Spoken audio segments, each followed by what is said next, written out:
There. All right, we're recording. Yes, and March 17th, if you will, was the anniversary of 2021 when we first brought GPMS online to begin to gather the votes worldwide. So that's 5 years ago. Yeah, when we began this.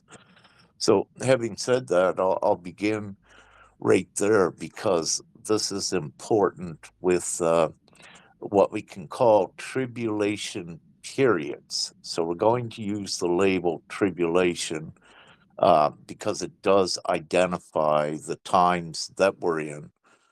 Um, so I'll begin there. So the divine plan was brought in, introduced to humanity on March 17th, 2021.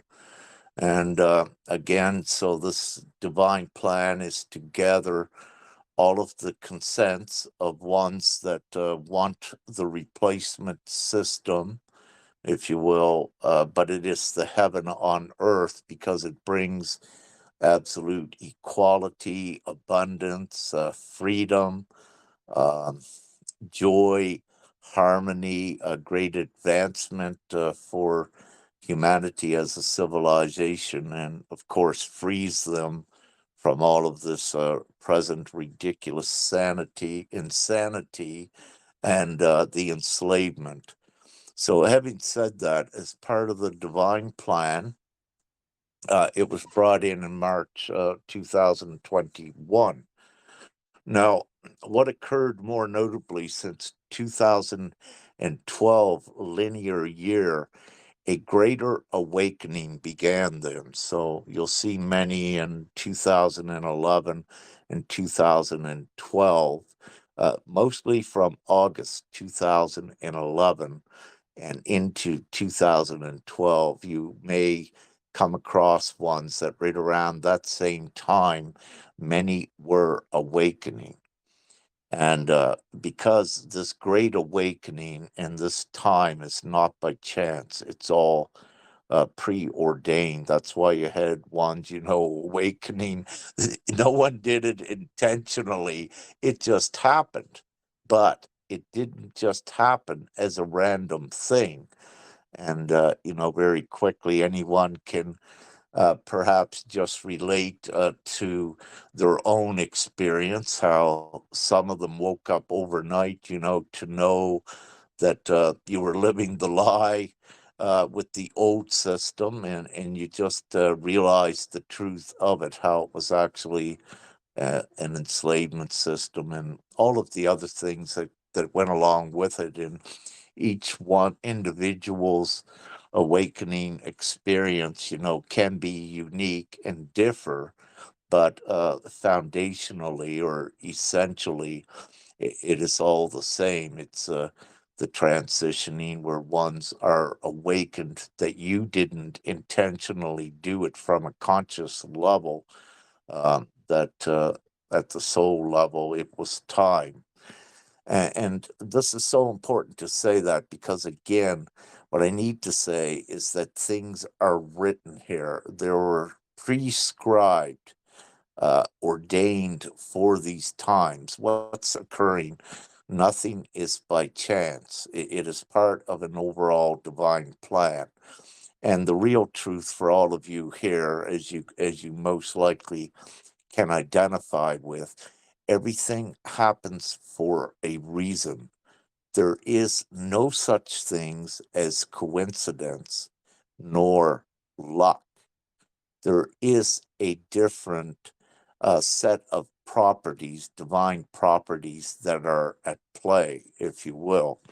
So ones may think from the human way that, let's say, you have your full free will and choices, but what you'll come to find out is that in reality, once you awaken, no, you don't have as much free choice from the old way, that you really only have the one choice, and that is to go forward and not support this lie of this reality in the least. And hence, that is the journey that each one embarks upon at collecting information and supportive information that shows how things are really corrupt. But then ones go more into the depths at identifying that there's an actual evil that is at the core of it. But getting back to the divine plan and the tribulation periods, what typically occurred, let's say with one that would awaken in 2012, typically they'd have a 7 year period of experiences where they would begin more of a mastery and a discipline to higher reasoning, higher rationale, and of course, changing how they were from being just human. See, when you awaken, you're really no longer human, if you will, because what occurs is you're beginning to bring in your divinity, your divine essence, and it's been divinely timed and ordained for this overall time. So typically, with someone, let's say in 2012 awakening, they go through approximately 7 years of different experiences and learning experiences, and you're in like a training camp that what you learn you get to apply to the experience. So some, let's say graduate from the 7 year tribulation period in 3 years. And then they're free. Some others, it takes longer, so it varies.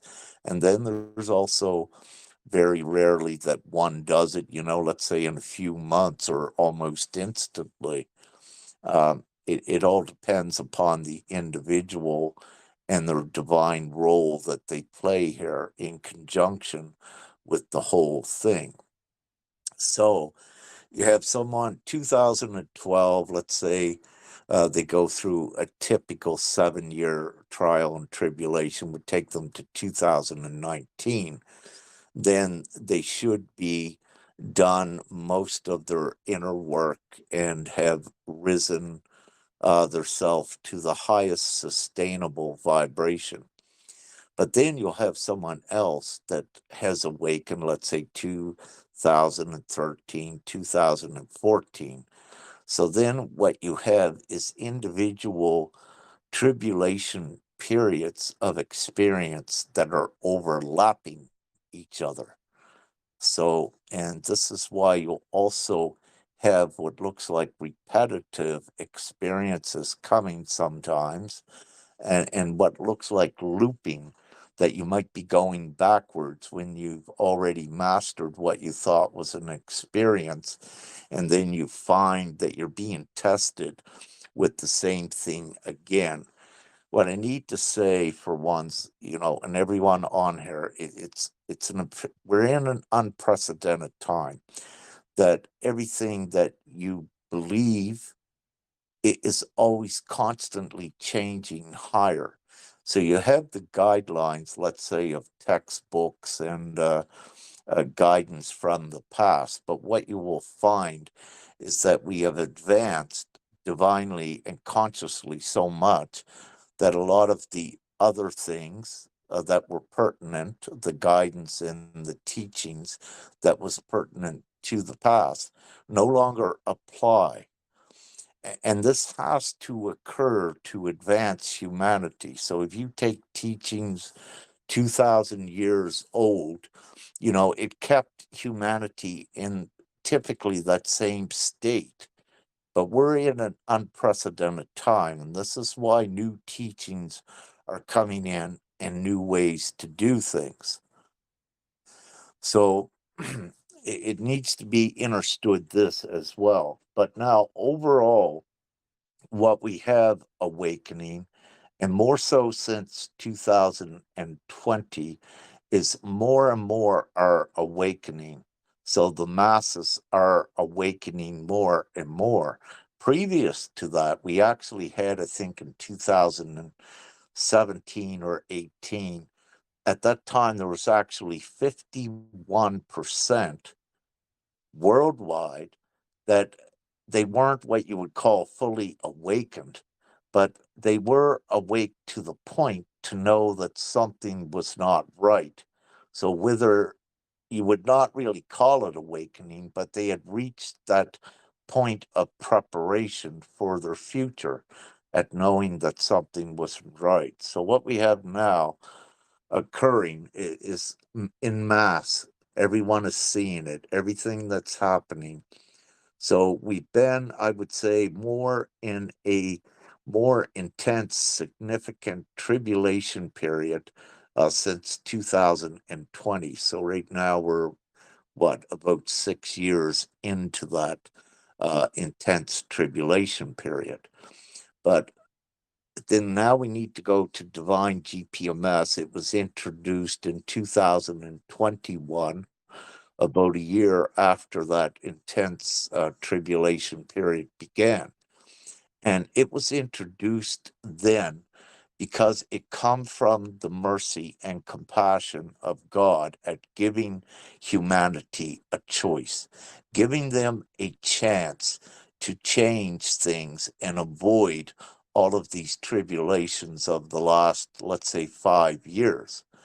But again, what occurred, and anyone, if you wish to, just look at revelation in the Bible, that is a good one that's in, I believe, the New Testament or what have you. It's not in the older versions, but Daniel, Isaiah, you have in the book of Matthew. These are the ones that you wish to just focus on for this time because they are prophesied about this time, and you'll find how accurate. I love the book of Matthew because the prophecy for this time is very accurate with the signs, but also the book of Revelations. So this is from the Bible, but chapter Romans 13 in the Bible, as I previously said, that was manipulated. And that is a great example where it was not written by Peter or Paul at all. It was written and put in there. And we also know that the Vatican, if you will, had left so much out of the Bible and pick and cherry picked to fit the agenda. But we don't need to get into there. But the main thing is what does hold true, excuse me, is the tribulation period. So we're right at this time now, and anyone that knows about the Abraham Accord, that was the peace treaty. And typically that was signed at about 3.5 years into the tribulation period. But I think it might have been more like 4.5. But that was an important prophesied indicator what would be done. And it was an indicator when you connect all the dots of the tribulation period that we're currently in. But what's occurring is that there's variables. So the way that the tribulation time was prophesied about in the past, it's not happening exactly because one of the reasons is at the same time you have different levels of consciousness and awakening that impacts reality. And when you look at, I'll use this as an example, with the beliefs that ones have with the tribulation, some of them believe that Jesus will come at the end of the tribulation.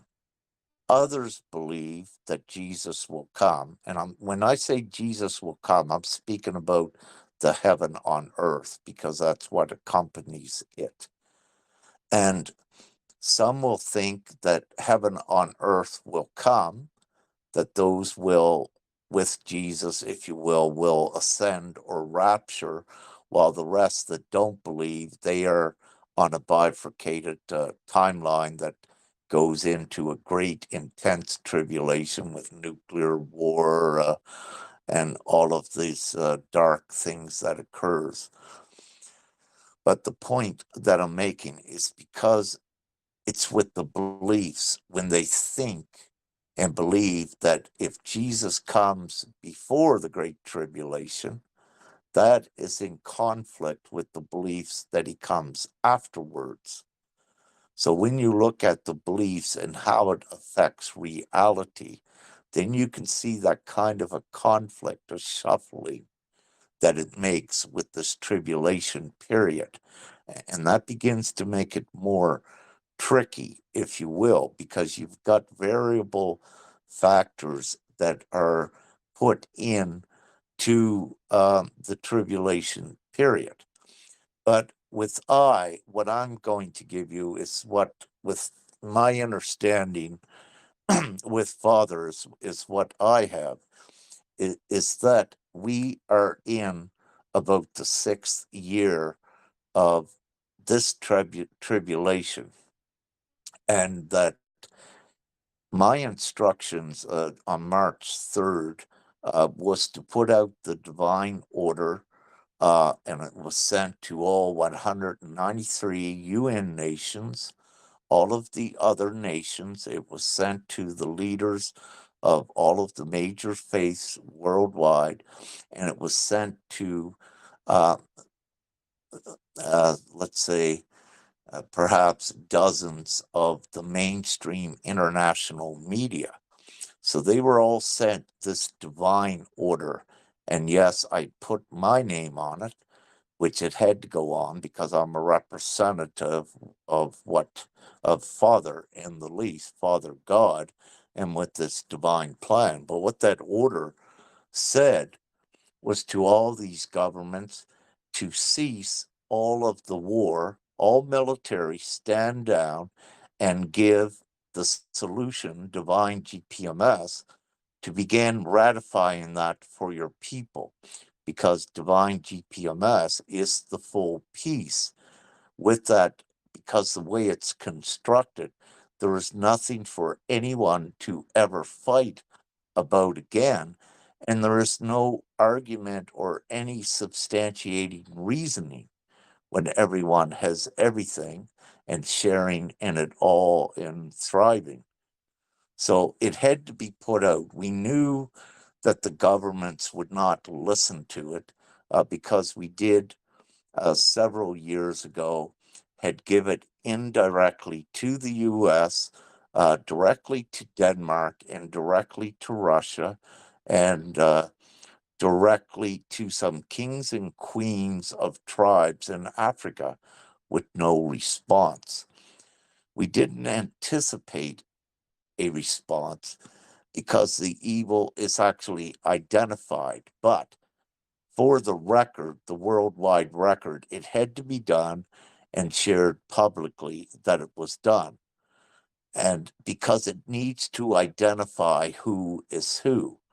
So there is actual evil, there is the actual resistance that everyone knows on earth.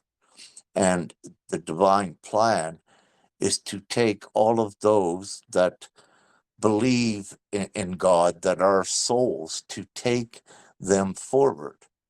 And out of that there is about 5.9 billion on earth that are eligible for this. And I need to make this clear. It doesn't matter if right today that a soul is an atheist, that they don't believe in God, let's say. That doesn't matter, because in the blink of an eye, like many of you, overnight, they can wake up. And this is very true. Now, with I will share, I was just human disguised from myself. And with it was in the blink of an eye overnight that I knew I was given my divine identity back and knew who I was so abruptly. And I just spoke earlier tonight because I assist ones as well when I can. I keep fully busy, but with this divine feminine that I spoke with just earlier tonight, just about 2 weeks ago, she had awakened, if you will, to the higher degrees. And So it was abrupt with her. But what is beautiful with this is that I knew this was occurring a couple days ago, but I didn't get the post out about how one can make a 180-degree turn, let's say, and awaken in the blink of an eye, and boom, they're all there. So this is, we cannot judge any soul, if you will, just because they might not seem like they're awakened in the blink of an eye, like all of you, all of us, they can awaken overnight. So, with this divine plan, because of this, there's so many going forward. This is a planetary ascension. It's why so many advanced ones are held back. We cannot leave because this is not about us. It's about taking all of our brothers and sisters forward, however that may be. But again, I believe I've always said this for the last 5 years that, you know, at any moment, divine GPMS could go viral. And part of the reason for that is because logically, yes, but divinely, there has to be other things occur with it so that we can. But we need to always, keep that alive because it is inevitable. The brilliance of the divine plan is set up that it's a cumulative vote. And what this means is that we just keep gathering the votes until we have the majority and it's done. It's inevitable. The only thing that is holding it back is the people not consenting and also the resistance towards it, if you will, because it needs to be understood. This is the divine plan. This is the biggest threat ever to the darkness. This is what eradicates the darkness forever. And there is the spiritual battle for the souls that are going on, meaning that while we with the light are embodying, empowering, and well, not I'll take embodying, embodying out. I'll put we are empowering, supporting, and teaching all of the ones with their divinity as much as we can to empower them so that they embody more of their divine essence, because there is a huge divine ground crew here, and we need everyone on deck, if you will, because what's occurring at the same time is you have the darkness that's also, trying to buy souls with their money and with their false promises and with their lies. So there is that battle for the souls that's going on here. The light, we have already won. That was won in the spiritual realms. But what's occurring now is that we're playing this out in the material manifest because we're bringing heaven to earth. We're bringing heaven into the physical plane, and that is Gaia on earth. So, in that process, it's an um, assimilation effect and a good light contagious effect that once we have everyone or the majority in alignment with the divine plan, it's the reality what happens. So it's just we cannot really pinpoint the timing of it, other than what Father said. I think about a week ago, I was instructed to put that out. Father said, be prepared. We're getting very close. So I just put that simple message out about it. And what he was speaking about, see, at the soul level, we're mostly all equals, but there is that hierarchy. And you cannot escape that hierarchy when you look at yourself now and you believe God that can make everything possible, and look at yourself and your abilities. You cannot make everything possible. If all of you could, we would not be in this world right now. but working together with God, which we're doing, then all things can be and will be made possible. So, and I need to say that because, yes, there is a hierarchy. You cannot avoid it. There's no way to avoid that. And we do have teachers and guides that are here now on earth showing the way and assisting ones. And if those teachers and guides were not needed, they wouldn't be here and we'd all be up in this heaven on earth. So it becomes common sense that there are more things at play. So it's up to each one of you to, with your own humility, how you do that. But what I will say is that God is very real. God is the creator. He is very powerful and he is much more than I. And when I come and first come out of being human, Rick, to knowing that God is real, I went to my knees and tears come out of my eyes as his great love and joy filled my entire chest and my body. And it took my breath away when I first spoke, or when he first spoke to me, actually. And it is very real. But then when he first spoke to me, that's the transitioning from out of just being a human into my divine essence. But what I need to say with this God is absolutely very real. And I myself, even though I was an egotistical humanoid Rick, I'm humbled before him. So I just wish to say that because, parts of one's one's process that they go through, it's very typical that they need to activate the god or the goddess within them. That is part of a process, and that's very normal, that they need to be able to find the God within them enough so that they can connect with the external prime creator God. So, but sometimes ones will get caught into that egotistical state of thinking that they are just the God. And, as I just said earlier, then when I come across some of these, if they're open to it, I'll just say, all right, great, you're God or goddess. Look at this world out here. If you're so great, change it now. And obviously, they cannot do it. And that is part of their humbling and also their confession. But nevertheless, I just wanted to bring that up because that is the reality of things. And it's not to judge these ones, it's to recognize that it's part of their process. Yes, maybe you cannot communicate or relate to them at that point, but it's important not to diminish them because they are brothers and sisters and they are souls and they're just on that part of the process of their journey.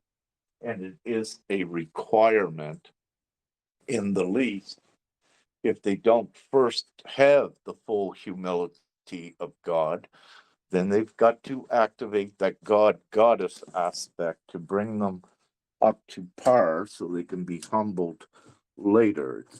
So each one's process,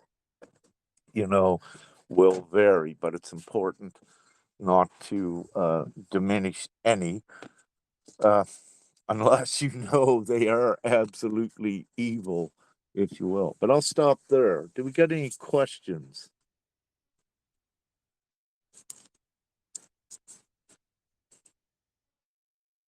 or comments?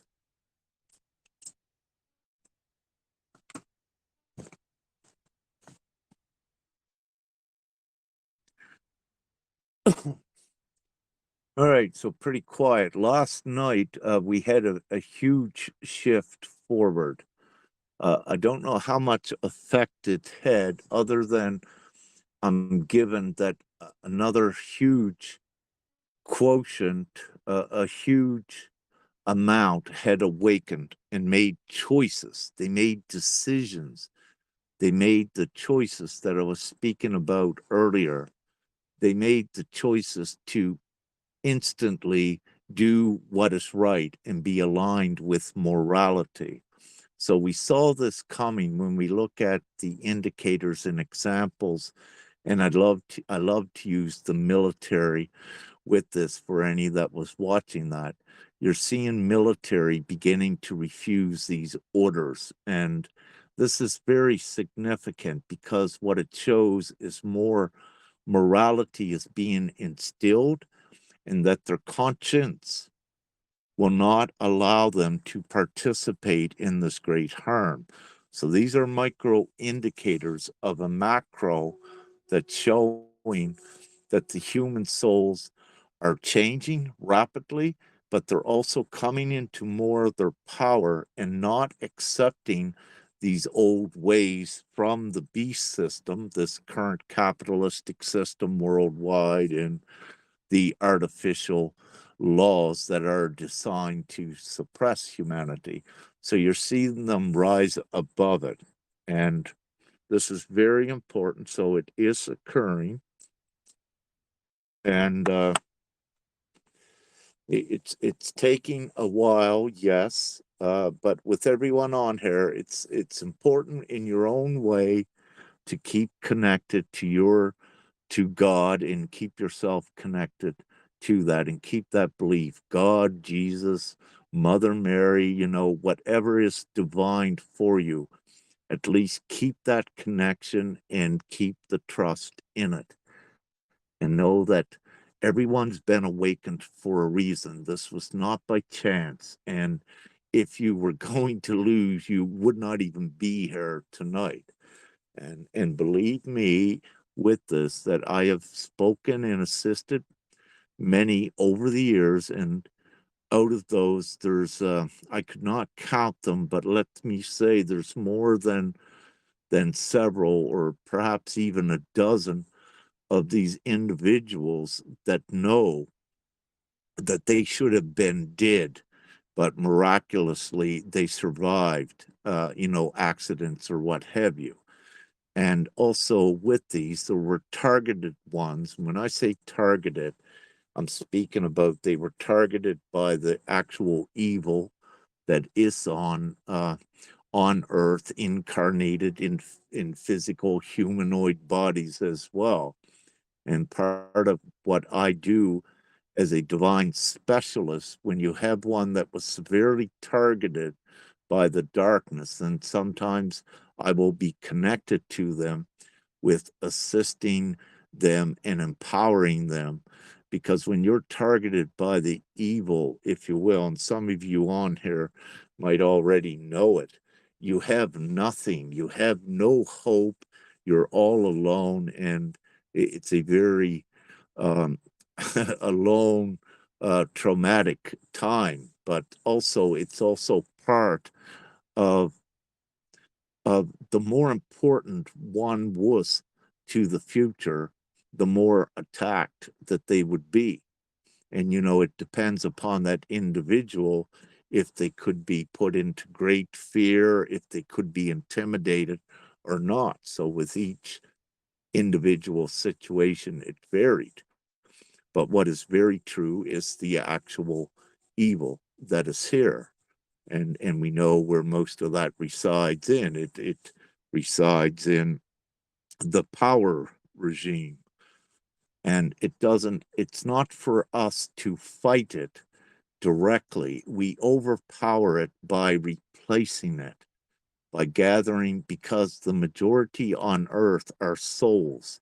So 6 billion out of 8 billion are souls.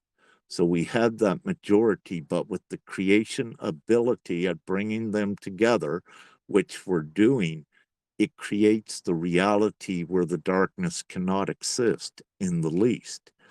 And on the individual level, with some of you, I know you can attest to it.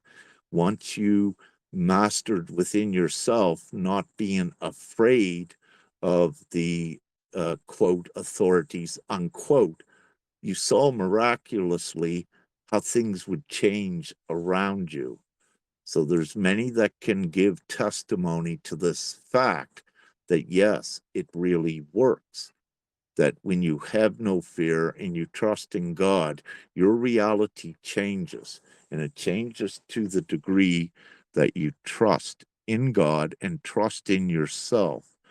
And so I'll stop there. Any questions?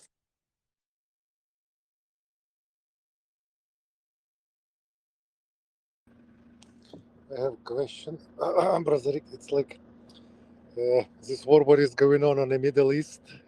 Spiritual people saying it's Stargate number 10, and it's a fight who's going to control this Stargate. And from the American side, they saying they just trying to control it because it's like dark forces control it before. But from the Russian side, they say America not gonna control it because they trying to escape from the Planeteers, and it's not gonna happen for them. I'm not American; it's the people who staying behind them, behind the governments.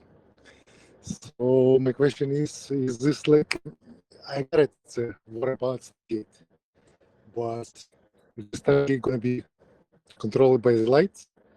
Already controlled by the lights, and maybe you know a little bit more about this. Thank you.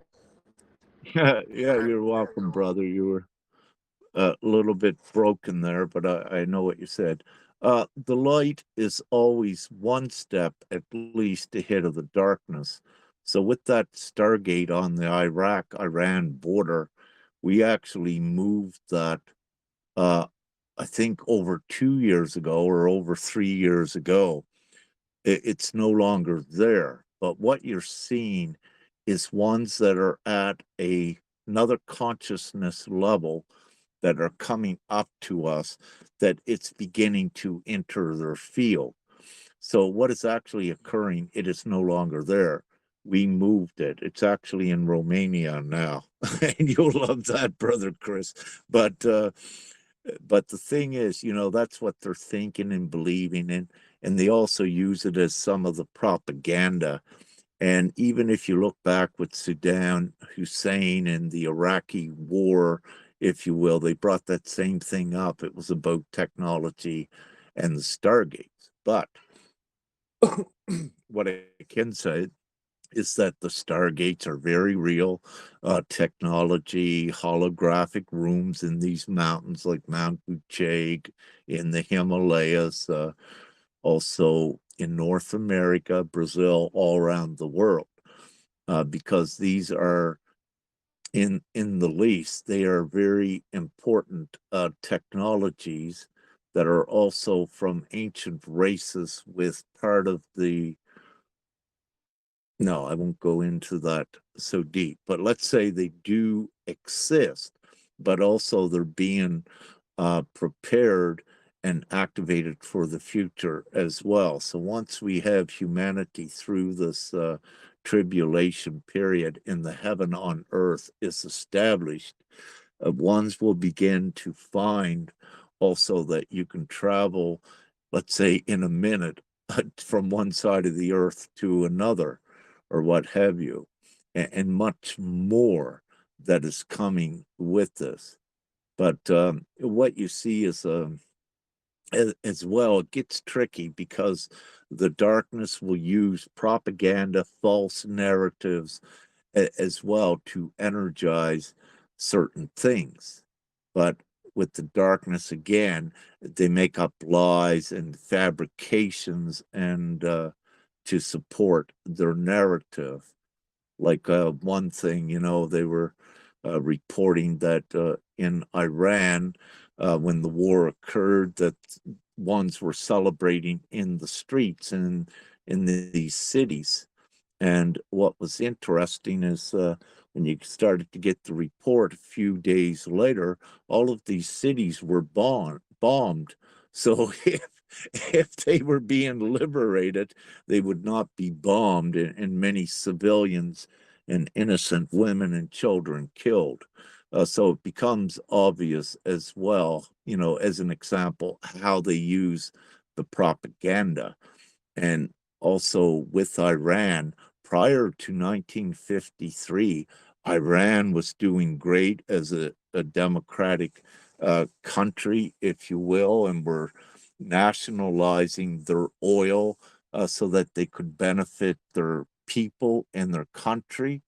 But then what happened is M16 from the UK and the CIA from the US, what they actually did is they paid rioters and protesters in Iran itself to create a reason for them to come in and take over Iran.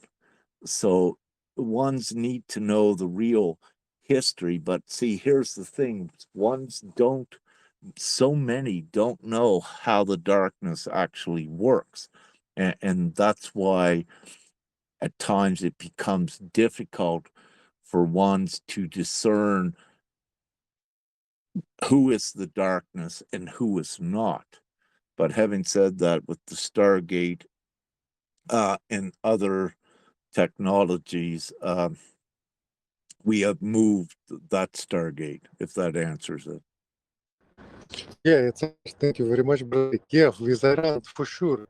The leaders was studied in just in university in England and all over the world, and after coming back to their country and just after pressure people and doing Sharia law and all of this about just I don't know suppress women rights and all of this. Now America so sweet and so good, just trying to liberate them from what they teach them to do. So it's funny talk, but it's not funny for the people who live in there.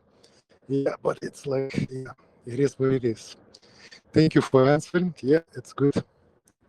Yeah, and you know, there's many different beliefs, and that's why there's different perspectives, but it keeps, you know, evolving forward, that ultimately all awaken and they converge, you know, to the one belief, which they're very close to now, that this current system and political structure worldwide is absolutely insane. It's causing all of the harm, the suffering, and the deaths. So ones are realizing that right now. So once they realize all of that, then the only other option is divine GPMS. But without them even fully realizing it, it is the heaven on earth, and it creates that harmony. So we're still in, you know, yet what you would call that battle with the darkness, but we're very close to the end. And, you know, that's what Father gave me the other day. And actually, last night, we had a huge shift I'll get back to. And I almost left this reality. I was laying on the bed and speaking with Sister Nya, because we do a lot of energetic work and other things we're working on. And my Merkaba, my light body, it began to spin. I could hear the whooshing in my ear, and I wrote the post about that for others. And I also had nectar coming out of the palms of my hand. And Brother Chris might like that with uh, Nectarius, Saint Nectarius. He is known here in Romania. I think they celebrate perhaps September the 9th, perhaps might be when they celebrate that saint in Orthodoxy Christianity. But getting Yes, back, it's very popular here. yeah, I love him as well, because he had the same thing occurring with the nectar. But what I wish to what I wish to say is, yeah, last night I had what I call the rapture, the test run, because I was laying on the bed, and very quickly my whole energetic field and my consciousness left the physical vessel and went about 2 feet above the bed. So I stopped, because when this occurs with any of you, and this is very important, your adrenaline might rush first, but you got to control it and not just be still and allow it to happen. because these are test runs on the Ascension and on the Rapture, and it's a test run testing how crystalline that your blood is, if you will, when it's circulating. Is it creating enough field that the rapture can occur, that the ascension can occur, that you'll be taking into a higher frequency reality? So it's important, again, not to have any fear. Don't get startled when it occurs. Your first time that it occurs, you may be, but the important thing is you don't want to have that because you shut it down. Because when you interfere into the energetic mix, fear deactivates it and acts like an anchor and shuts it off. So you want to be in absolute trust and know that everything is fine, and you'll have more of an experience with it. But we did have a shift last night. Last night, my stomach was bloated right up, unusual. And I've also had some other sisters last night saying the same thing. And then there was the shift that it decompressed my stomach, and then we had the shift that occurred after what I shared with you. There was a test run, if you will, for the rapture, for the ascension. So that occurred last night. I don't know how much of a worldwide effect that it had, but everything does have an effect, and we're always going forward. Any questions or comments? Hey Rick, so you talked about this Stargate in Iraq, Iran. So what's your opinion about if you know the work of Radu Cinamar, the books? Are you familiar I'm with them? familiar with Radu, yes, and Operation Zero, and these things. And what I can say, these things are very true with spatial distortions and dimensional overlay and activation here in Romania. And what I can say, it's one of the reasons I've been located here in Romania for, I guess, about the last 2 years. I want to go, but Father says I got to stay here. But Radu Cinemar, yes, with his books, I haven't read them all, but what I will say is that there is true information that is in there. I cannot say that it's all true, but what I can say is yes, there is true information in there. And in Mount Bucheg, there is that tunnel in there, and with the Americans in their attempt to try to control that one. But also in Afghanistan, there's another cave where several U.S. military just vanished as well. And I believe Obama and Clinton and those ones were there. I think it was around maybe 2013 or 2008. I just don't recall. But the same thing occurred there as what occurred here in Romania. I don't know if it's documented right here in Romania, but there was actually U.S. military that had heart attacks at least and died right on the spot when they attempted to enter here in this cave. And there was only one guy, yes, that can go in it. And this is a great example, see, because when you look at military, they have the fear in them. The fear is the aggression. That's what they have, see, where they're able to kill. That is an adverse thing against the good intent in the good heart. So they would not be able to go in. And this is what's occurring because these are sacred places that are protected from the evil, that are protected from fear.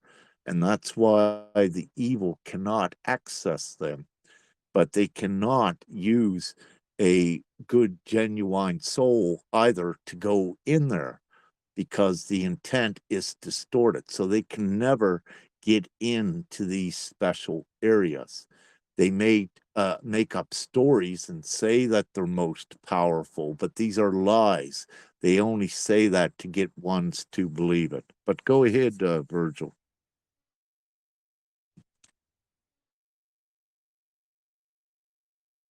Yeah, sorry, I was on mute. Yeah, I just wanted to understand your opinion in regards to this. And I do have another question, but it will change the topic a bit. But when you have time, what's your opinion on smoking tobacco, not other things? I believe you said about smoking. I'm actually just lighting up one as you were asking. Natural, natural tobacco is fine. Mm, It's actually essential for ones, not all, but for many it is because of its effects. And but but just organic tobacco. I do not recommend at all ones buying chemical cigarettes from the stores and things because they're mm, just that. They're loaded with chemicals, pesticides, herbicides, uh, all toxins. But the organic tobacco, when it's pure and organic, it is beneficial to a degree to the physical vessel because what you look at is one of the main ingredients is the nicotine in in the tobacco, but you also get nicotine like in eggplants and some other vegetables as well. But why the nicotine, a nicotide, is a derivative or a, let's say, a foundational block of nicotine. But nicotides are part of the chemical process that begins in the physical vessel known as the ATP. It's where your energy creates the chemical reaction that begins to produce heat in these physical vessels, and also it's connected to the life. So it is beneficial for that for ones that need it. But having said this, I don't, as far as I know, what I'm given in the new heaven on earth, ones will not even be smoking, if that answers what you asked. No, I just wanted to understand your position upon smoking because I am a smoker as well, and actually for a few years I'm uh, creating my own cigarettes, but the tobacco is not necessarily the cleanest. But comparing to an already made pack of cigarettes, it's a lot cleaner because I'm using paper that is not treated chemically. I use filters made of papers. So, yeah, I just, okay. So, you said this nicotine will act on ATP, right? Which is uh, the energy center of at cellular level. So, Yeah, does it it? is. Hmm? Yeah, it is compatible, yes, with the organic vessel. But again, it's only for who, let's say, divinely may need it. I myself, with this physical vessel, to my knowledge, I need it at this time. But there was time long ago um, when I first come into this physical vessel um, with Father in direct communication, I had to stop smoking. And I loved it. It was so miraculous because Father said, stop smoking. He said, for a while now, because we've got to train and do some other things with your physical vessel. And I just no cravings whatsoever, just stopped smoking, and it was beautiful. So, but the point I'm making with this, when it's time to stop smoking, it will happen divinely if it needs to. And I put this, with ones, don't have any stress if you're feeling and trying to quit smoking. Just don't put any stress into it and allow for it to happen naturally. But if you're smoking cigarettes, yes, keep them as clean as possible. What you're smoking as organic as possible. Yeah. All right. Yeah, I do agree with you that uh, actually I tried and I had two periods of time, about 1 year long each, when I stopped smoking, but it was on the wrong premises, and it was like uh, it's not uh, beneficial for my body. But then I started Mhm. again, and I started to accept, okay, this is it. And what you just mentioned, it confirms somehow that when the moment will come, I will stop naturally, but yeah, without any effort. Yeah. Yes, So, yeah. It'll just happen and you'll know yourself, and that's with any individual. Yes.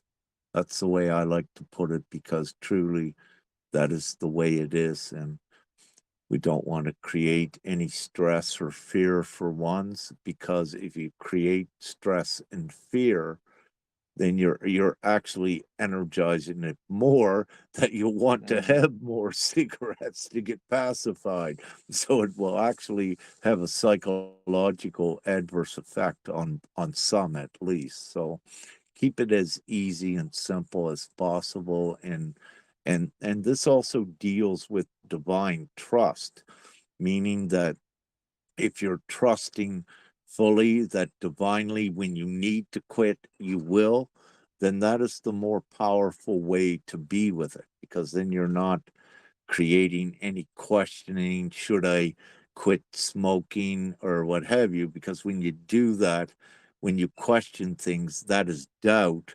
That is the absence of trusting in yourself and divine, and trusting that you will know when you need to quit rather than guessing. You will know rather than thinking. So to keep it easy. And for I need to state this. Um, Really, no, I don't suggest for anyone to smoke, but at the same time, it is necessary for some like I to do it. So, there is that uniqueness with the individual. So, one shoe doesn't fit all, and we need to allow for that and accommodate for that in our to the best of our ability individually, and also when you're with others, or what have you. And this goes into the judgment. And let's say, with alcohol, I know not to have alcohol, and I don't. When I was human, I drank a lot of it. But when I'm given the more knowledge and the reasons directly from Father Why, what I suggest for everyone, do not touch alcohol at all. But also, I have friends that drink alcohol, and I don't judge them on that. But if there is the question that they will ask, I have to answer it honestly, which I do. And it's the same with meat, the same sort of thing. I know that it's not beneficial to do it, but it becomes their choice. So we're not to project uh, anything negative on them with our brothers and sisters. When it's time that if they need to, they will. So we support that rather than putting a negative judgment and projection upon them, because as a co-creator, the stronger you become, your energetic projections does affect others. So you need to have the respect and the discipline and the responsibility with your thought process in your own energy.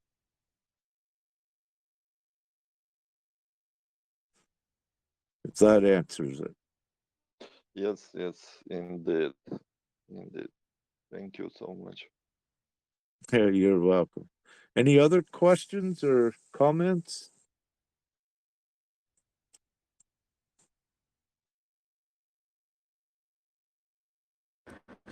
I have a question about meteors that fall down in the 17 in Ohio, Pennsylvania, in the U.S., in the northeast U.S. It was big, yeah, but it's like the one that your brother told about like a couple days ago, a couple weeks ago, that someone gonna fall down and everybody gonna see it. Is this the one, or it's more sky? Brother, you were broken up quite a bit, and I couldn't hear that. Can you try it one more time? Okay. I have a question about meteors that fall down in Pennsylvania or Ohio, USA. Is it the one that you was talking about, or more is coming? No, more is coming. Thank you. Yeah, Okay, thank this you. one. Yeah. I put out that about the meteorites. Yeah, I think 6 days ago, and then we had this one in Ohio, but also I think over California, Portugal, and Turkey, uh, and perhaps other places, fireballs. But the point, see, that it is also part of the prophecy and the tribulation period, what has been written, and where many believes that as well, it's also bringing it in. So where you see this one over Ohio, bringing down pieces, I saw a little bit more and more posts. It's like more and more people are finding pieces of it. But not only that one, in Germany, also perhaps a week or more ago, and that's why I had to put out the first post. But I'd mentioned about the meteorites, I think for months now, brother, and I think I even mentioned it on one of our GPMS meetings, and about the fireball coming, or the meteorite coming into the ocean, that a huge one that will be at least recorded, but it will not cause um, any harm or destruction, but it will be documented. But these are seedlings, what we're seeing over Ohio and over Germany. That meteorite over Germany hit three places. It went into a roof in one place in Germany, right through the roof, one piece of it. But its formation, when you plot where that one, those three pieces went, um, I would, I'm not sure, I didn't measure it, but it's a triangle, but it might be a pretty perfect isosceles triangle, which means two sides are equal. And I didn't do the measurements on it. The 108 uh, degree angle in a triangle is very important. So 107 and 108 degrees, because when you begin to have that with anything, that shows you that it's more divinely inspired. So you can connect the dots to know that it's not something random or by chance. So as you're seeing, April 14th, I'm divinely told, and I'm watching. Anyone can go on space weather and look at the NEOs, the near Earth objects or hazardous ones, and you'll see on April the 14th, there's one that's going to come, I think, uh,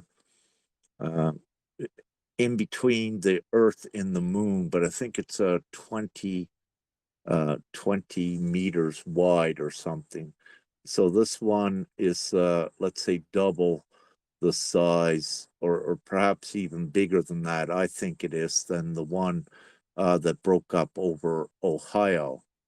Um, so this one is to be watched. But also, what I will say, there's been others that has been coming down in the ocean. One between Greenland and Baffin Island, which registered, they marked it as a earthquake of 4.4 or what have you, but it wasn't an earthquake. It was this was a sizable one that come down there, and also off of Argentina was another one that come down in the ocean. But to my knowledge, both of these are not documented online yet. But let me say that someone had to detect them as well.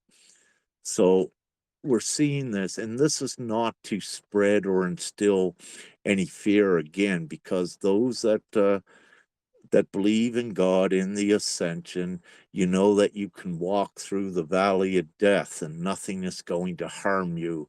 You could be on a battlefield with 1,000,000 soldiers on each side firing back and forth, and you could walk right down between them and not be hit. With your trust in God, you are, you got to use your common sense, but you are more or less invincible. But that's, I need to use that as an example because the power of God is very real, and I love using the truthful example that's in the Bible about the Assyrian army of 185,000 wiped out overnight when they tried to attack Jerusalem. And it's such, it shows the power of God. But also with these, these Bible stories, what you're seeing is ones as well with archaeology, that they began to substantiate that these things really did occur. So, when ones are mentioning places in the Bible and you say one's saying, oh, the Bible's just a storybook. But when what you're finding is archaeologists are actually proving, at least to some extent, that these things actually did occur.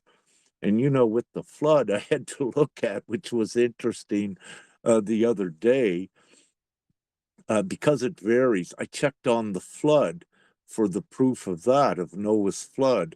And what I got on that, no, there's no proof. But before, if you will, I remember at least several years ago, there was all kinds of proof of it out there, from North America all around the world, at looking at the sediment layers. Even here in Romania, you can when you do geologically or uh, archaeology, you can look and you can find these layers of mud sediment. But also, when you look in Egypt as a prime example, the Great Pyramids of Egypt were once covered under the sand as well. And there was I was given another one or two pyramids southwest in Egypt. The tops of them were discovered not so long ago. But in Egypt, there was 72 that I was given was still buried under the sand, and also, from the mud. But not only that, you also look at, like, in the Mediterranean, if you will, and off of Japan, and let's say Bimini Road down off of, I think it's Florida in the US. These structures, these underwater cities and pieces of civilization are way underwater. So it tells you that something occurred. But at the same time, what I love in the mountains of Peru, in the Andes, there is places there that have seashells up like 2 kilometers or a mile and a half, if you will, or yeah, over a mile above sea level up in the mountains. Now, one's geologists would try to say it's from because it's a subduction zone that washed it up there over time. But no, not really, because there's actual ports up there that's made out of cement. And when you look at Peru, but all around the world, when you look at how they had cut all the rocks, it shows you that no, the saws and things could not do what was done, that it had to be uh, laser technology or advanced technology. So, when you begin to look at everything like this, you know that what history said is not the way it is in the least. But I got rambling with a mouthful there. Any other questions or comments?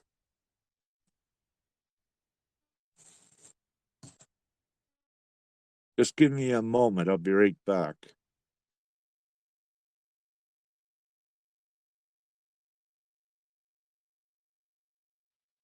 Yeah, great. Anyone, any questions or comments? I have one more question, if I may. I have Yes. We got Sergey and we got brother Sergey and brother Chris. Yeah, I'll go quickly. It's like I have a question about 3i Atlas. So it's already left the solar, like our solar system. It's already near the Jupiter, almost on the edge of our solar system.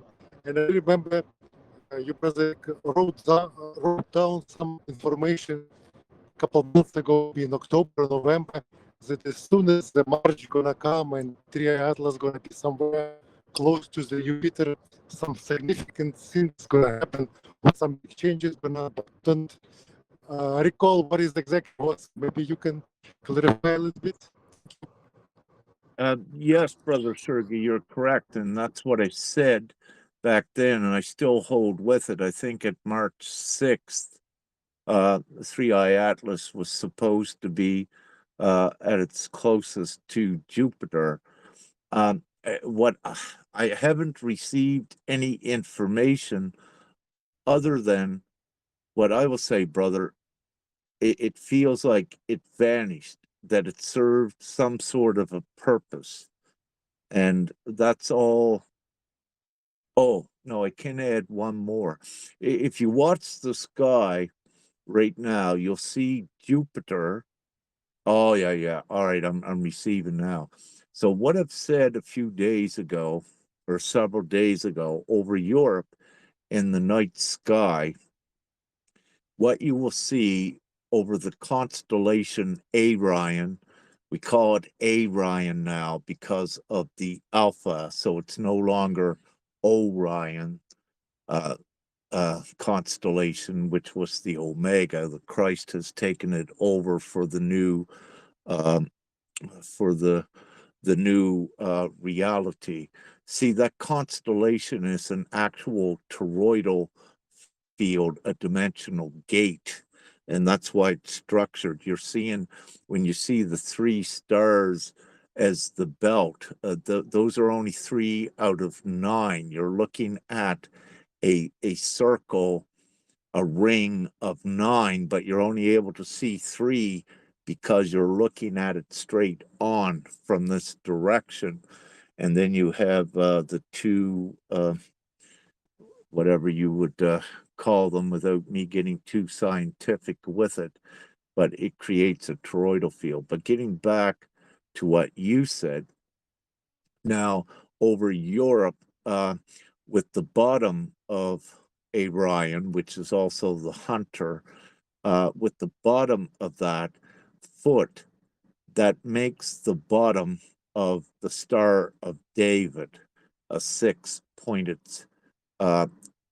constellation now, which has the bottom part is the foot, but the top of this huge Star of David, which has Orion right in the middle of it, is on the top is Jupiter. And on the top of above Jupiter is Castor and Pollux, which is known as the twins, and they travel together. And so with this arrangement, and when you look at the Star of David, I know the darkness tried to put dark connotations on it, but the Star of David is the two triangles with the dodecahedron, I believe is how they say it. And someone can correct me if that's not right. But what it is the triangles. So you have the Holy Grail, which is the feminine, which is the feminine triangle with the apex pointing down. And then you have the masculine triangle, which overlaps it, which points upward. And when you're looking at this side on, it forms the Star of David, the 6 stars. But this also forms the Merkaba field within the physical vessel. So when I speak about the Merkaba spinning, which is the light body, as see inside your physical vessel, you create also an energetic vortex in there. And when that Merkaba light body begins to spin, you can hear it in the beginning in your ears like a whooshing noise. But getting back to Three Eye Atlas, brother, it had something to do with this alignment, but I don't have anything more on it right now. But thank you for bringing that up, because if I look back, I think it's possible that the Star of David constellation with the arrangement here appeared perhaps right around March 6th. It's quite possible when Three Eye Atlas was close to Jupiter. But also, when you look at this it's huge, the Star of David, because the constellation Orion is big itself, but this Star of David is many times, perhaps 20 times bigger than that, or 10 at least. But when you look to the right of the Star of David, you also see a cross and a crossed formation you'll see the triangle first, um, which is approximately a 108-degree angle.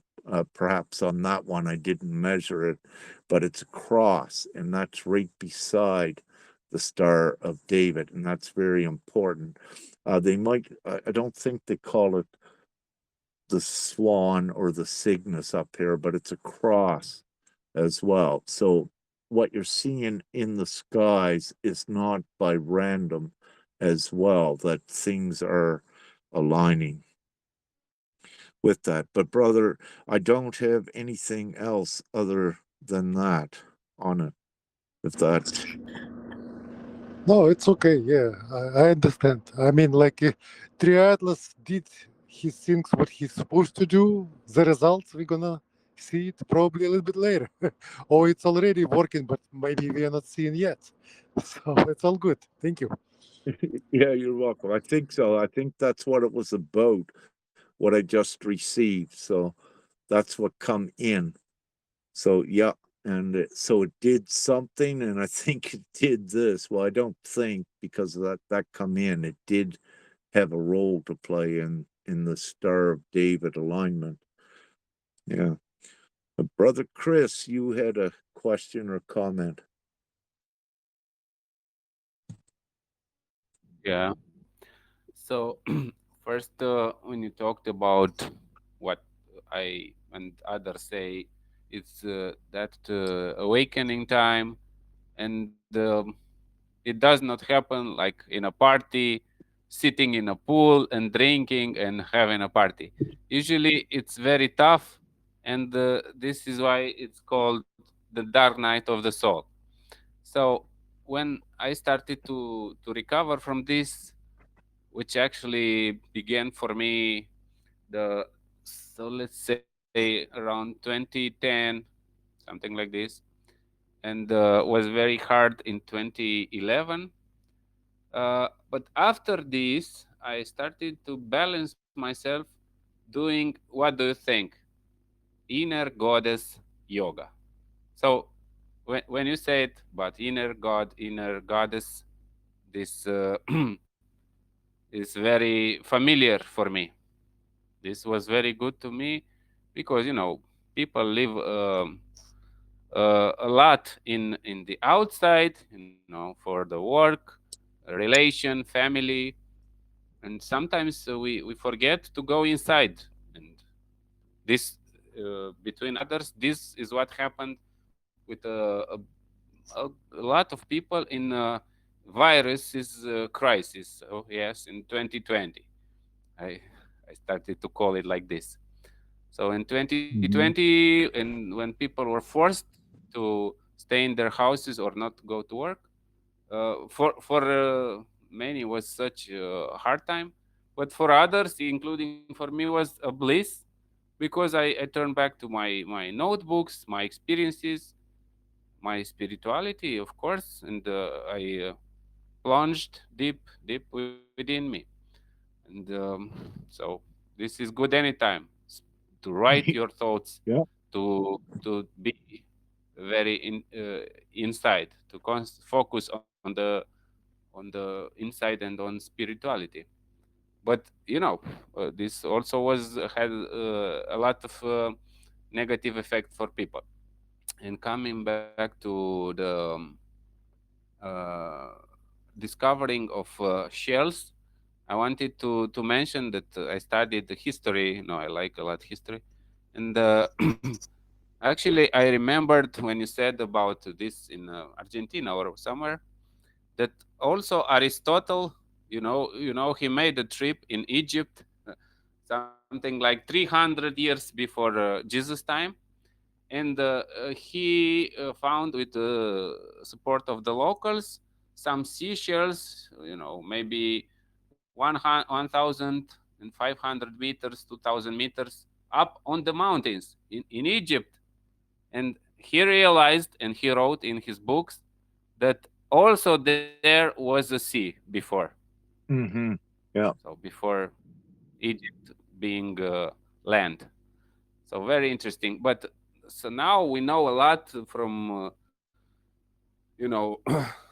experts better than at NASA that are they are writing on a site suspicious observers, and Corey Good said good things about these guys, and they have a theory that this micronova that happens to our star, to the sun, is cyclical and around 12,500 years.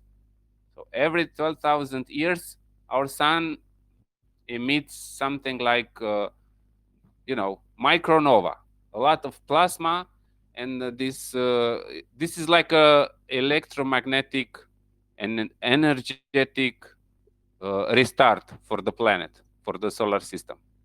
And the archaeologists found evidence 12,000 years ago, 24,000 years ago, 36, and so on, until 72,000 years ago and 80,000 years ago. All the time, almost with perfect regularity, they found sediments and proof that and at this interval there were disasters in the history of our planet, big Hmm. disasters, big floods. So not only one flood, a lot of floods. Hmm. So they say these guys, and there was another guy who wrote, you know, Thomas Chang, something like this.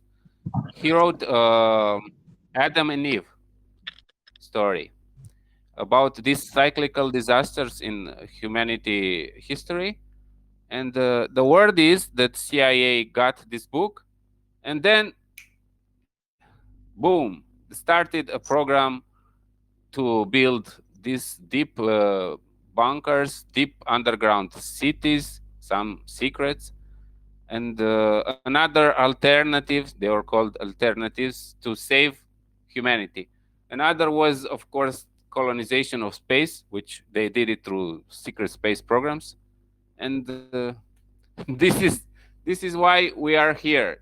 They did a lot of programs, but only like for 0.0001% of humanity, because they got so scared that another disaster is coming, and is coming, according to the scientists and to this book of Thomas Chang. Every 12,000 years, this micronova happens. So it all happens from the sun. The sun sets the mood. That's it. Yeah, thank you for that perspective, brother. What I'll put Welcome. is in between November 18th and 23rd of the linear year 2012, the Earth actually went into a pole reversal, the old Earth. But what occurred is that a fourth dimensional Earth was made, and that's what we're on now. And everyone, unbeknownst to them, was transported because we are in the ascension time to take humanity forward into, let's say, what was never done before, but also in that um, heaven on earth scenario. So that was one thing that was avoided unbeknownst to almost every soul on earth. I think there's one other one that I come across, or maybe two, that knew that this occurred at that time. But nevertheless, um, there's so many different beliefs and things out there, and it's not to say that they're not real, because most any belief is real when you believe in it too. So it's and it creates so much confusion and other pathways. So, why I wish to keep it simple, and why I just say for everyone, keep connected with God, yourself, and keep that connection in the heaven on earth scenario. And that keeps it much simpler, that you're not in and having into your consciousness all of these other beliefs and stories that could set you back. So it's very important. See where your consciousness goes. That's where your energy goes into creating as well. So it's why I suggest for everyone, trusting God, heaven on earth, straight line forward. But it depends on each individual with it. And what you're saying, if you were to look at the histories and her stories of Earth, you're going to find many different perspectives, as you began to give examples of this. But the main thing, what we look at again, is what benefit does it serve in the moment. So it's important to be meticulous, is what I suggest for all, where your thoughts go, and to your best of ability, keep them your thoughts aligned to that all of this foolishness will be over as soon as possible, and will be in that free and abundant heaven on earth. But having said that, I'd like to ask a question. Has anyone else here in the group experienced the nectar coming out of your hands, more notably in the last week? Is there anyone here that experienced that?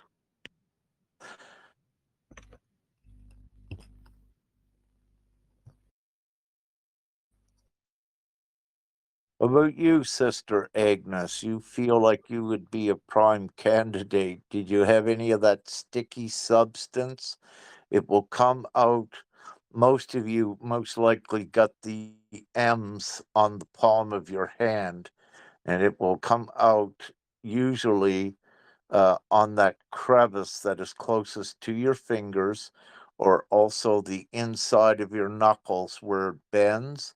But also, I've heard some it's coming out of their fingertips as well. But the thing is, it's a sticky substance. In the beginning, you might think it's just a little sticky sweat, but it's not. What you'll find is that it becomes very sticky, and it's not sweat at all. So, did you have any, Sister Agnes, if you wish to answer, or anyone else? And I have all of you unmuted. Go ahead. Um, I till now I didn't observe it at the moment, so that's Mm-hmm. what I can add. Yeah. Thank you. I think and I feel with you, you should begin to experience it in the near future, as well as more of you on here if you have not already. So we'll see what occurs. So, that's why I'm bringing it up to inform ones as well, and to be open with you. A lot of things occur with my physical vessel before they occur with the collective, because I'm one of the reasons I'm a divine teacher, um, and an ascended master, but things also have to occur with I divinely first at times, so that I divinely get the information as a teacher to be able to explain to ones what's happening. So I'm like, so I used in the past, the cart comes before the horse, but then I got to come in and let ones know what is happening, but also before things happen, so that you know what it is, because in this time there are great things, and we don't want ones in fear, because you're evolving the physical vessel. And with any fear or stress, you begin to shut down your energetic process, because where what you are doing is you're transitioning your overall energy, but also your physical vessel into positivity, to be in alignment with the heaven on earth scenario, your next dimensional existence. So, what you need to do to be able to sustain yourself in there, you need to be eradicated from from the fear, which is negativity, because this acts as anchors, and it keeps you in this purgatory hell scenario, if you will. It keeps you anchored down. That's why we constantly speak about truth, or about trust in yourself and God, because that is the lifeline, which is positive, that causes and creates your ascension and your rapture to take you forward. So, what we are doing is manually here on earth, preparing ones with their physical vessels to take their physical vessels at least forward into a fifth dimensional energetic environment where negativity or evil doesn't exist.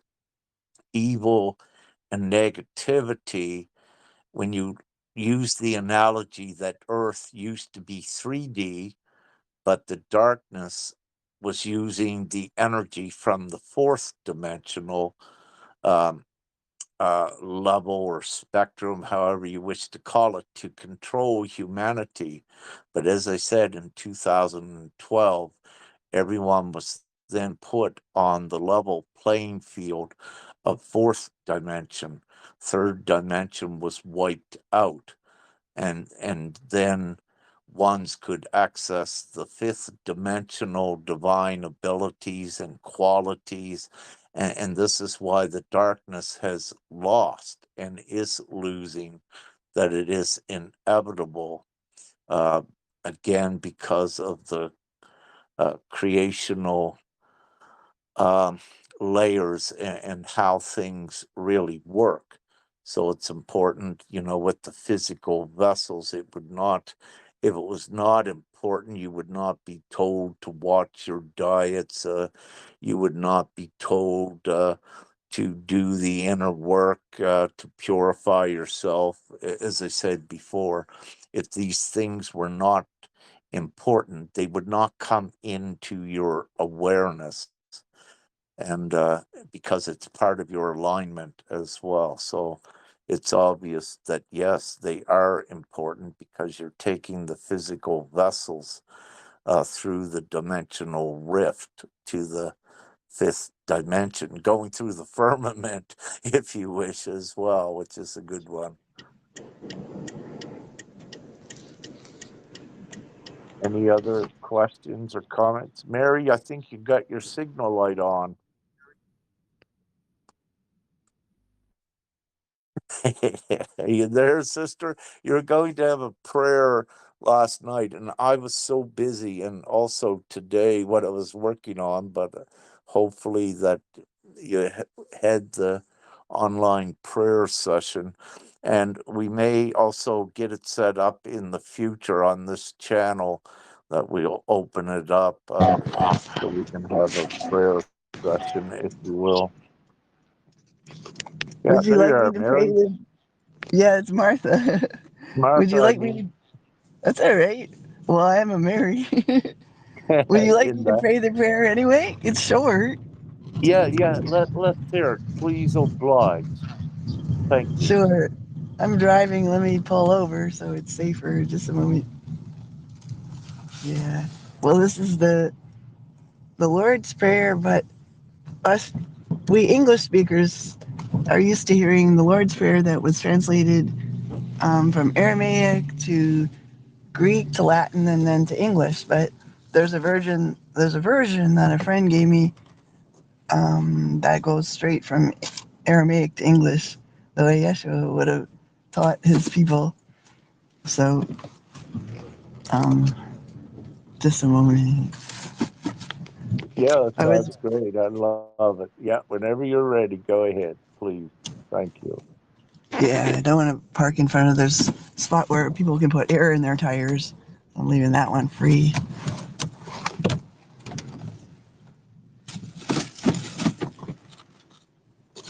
O cosmic birther of all radiance and vibration, soften the ground of our being and carve out a space within us where your presence can abide.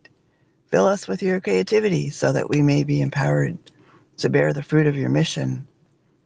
Let each of our actions bear fruit in accordance with our desire.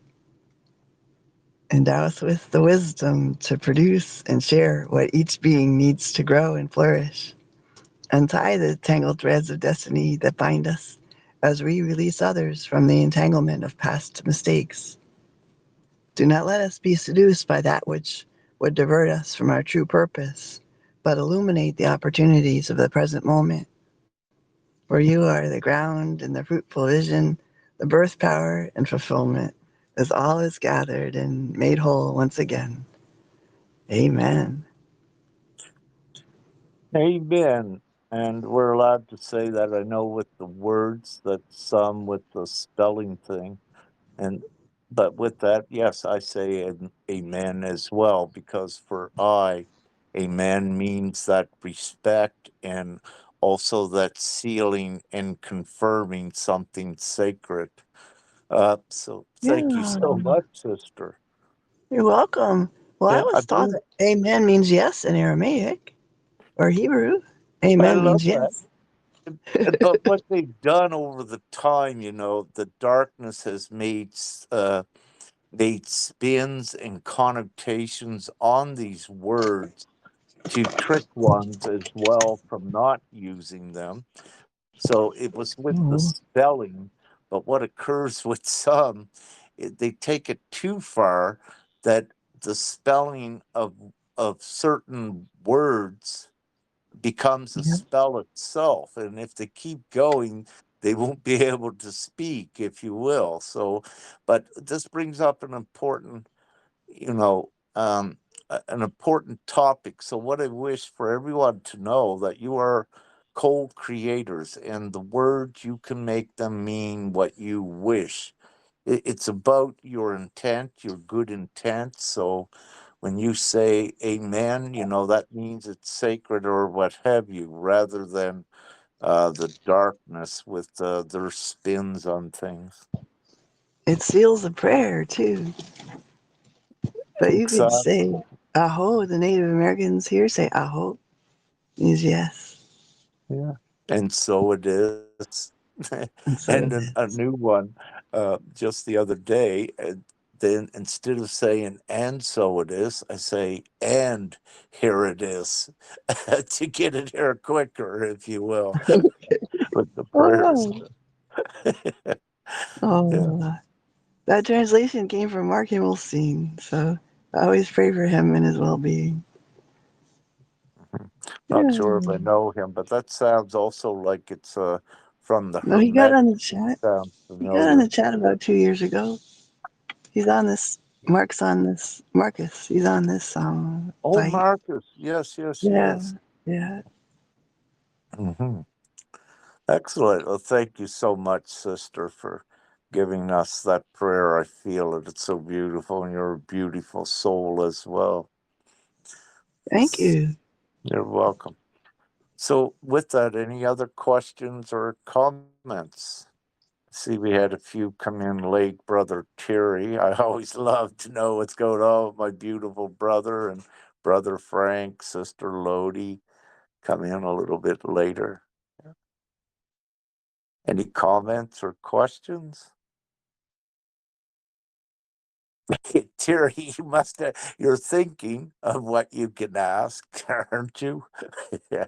I love you, brother, because that How did you know I telepathy was thinking of is what to strong. ask? How did you Go know? ahead.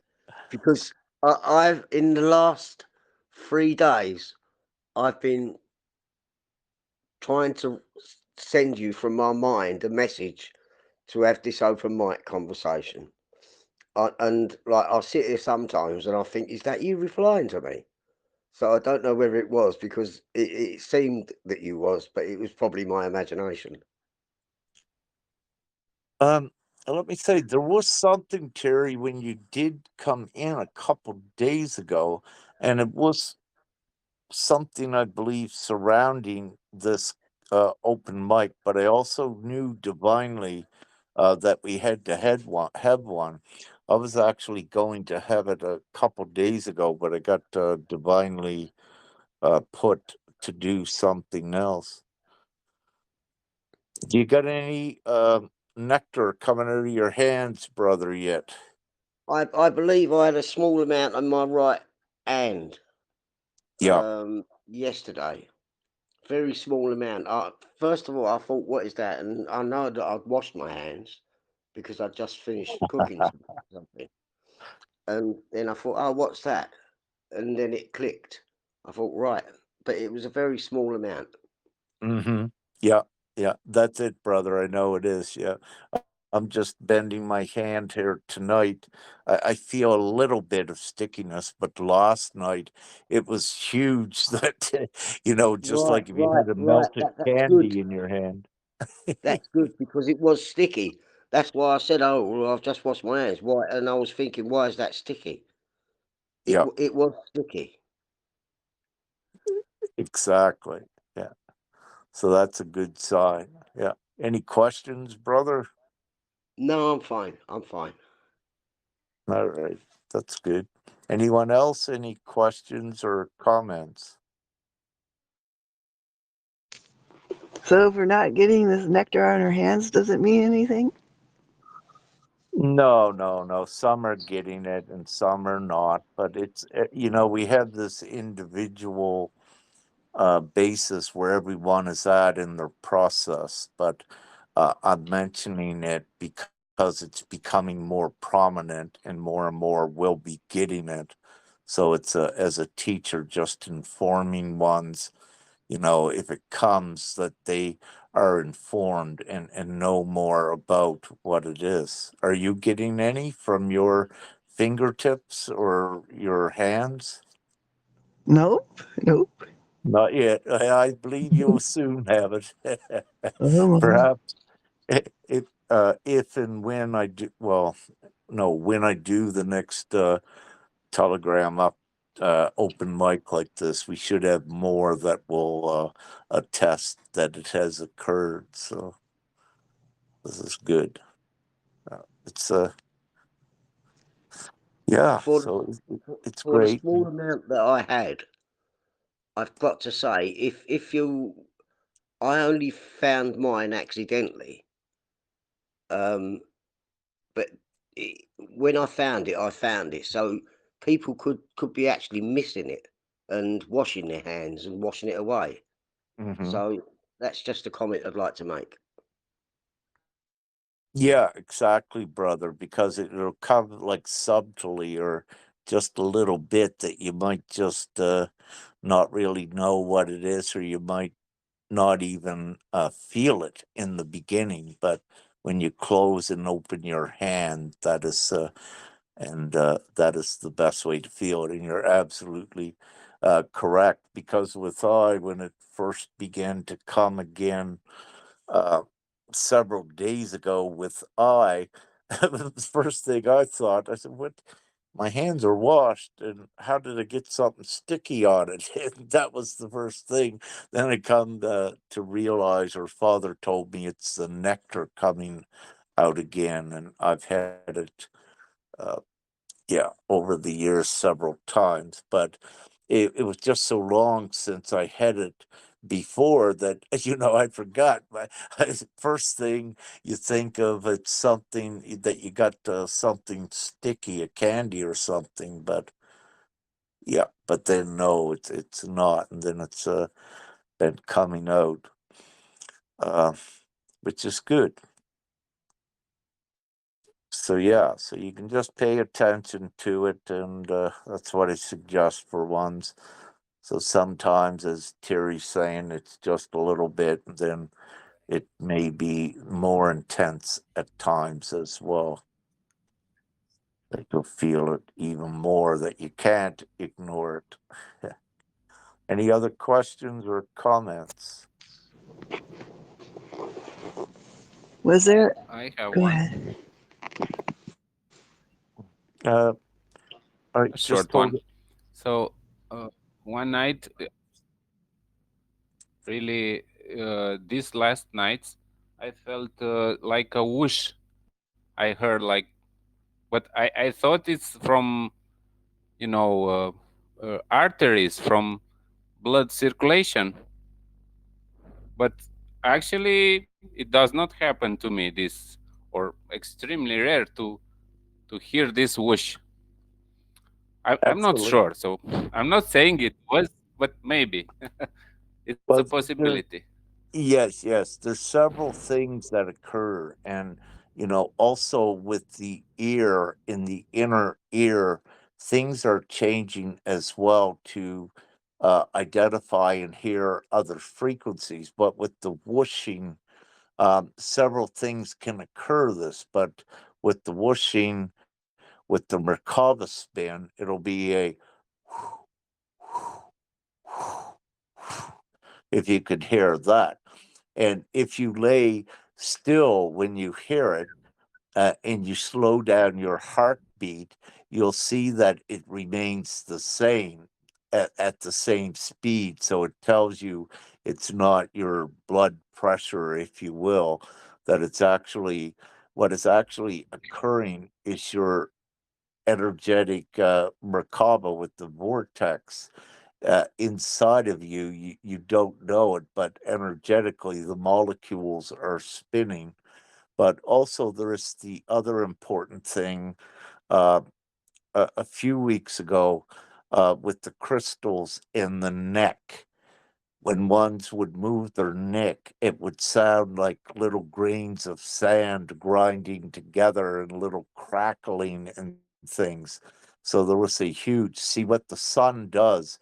The sun activates the DNA in the souls that begins to produce these crystals. And again, in your neck area is a place where it also begins, but it's for many other important reasons that is connected to your parapsychological abilities, your ESP, your extrasensory perception, yeah, and your divine gifts. They are all the same. So during this process with these crystals as well, because crystals, these are organic crystals that you're making. So these crystals actually have information from your DNA, but it also has the directions home, if you will, that's encoded within these. Because, see, when your DNA begins to transition into the light, crystals are formed because crystals are of the higher frequency and is connected to the light, but crystals store information as well. And when that information in your DNA becomes activated, it produces the crystals because the crystals raise the frequency of the physical vessel to step ladder up the the dimensions and let's say the timelines in reality, because every reality resides on a certain frequency bandwidth. So what you do is when you got crystals in you, then you're able to access the higher realities where darkness cannot go. Because it's important with these crystals, it only operates on good intent.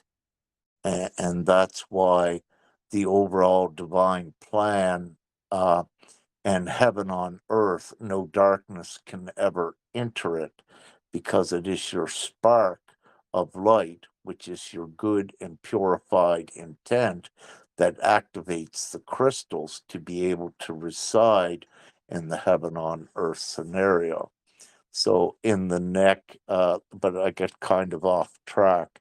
So yeah, the whooshing, ones of you can hear that, but there's also different whooshing sounds. Like sometimes you might just hear one whoosh right quick.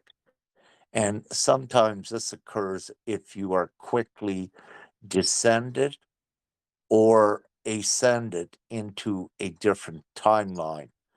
And with your frequencies, the tonings in your ears, if you will, pay attention to that. Elle, you have a question?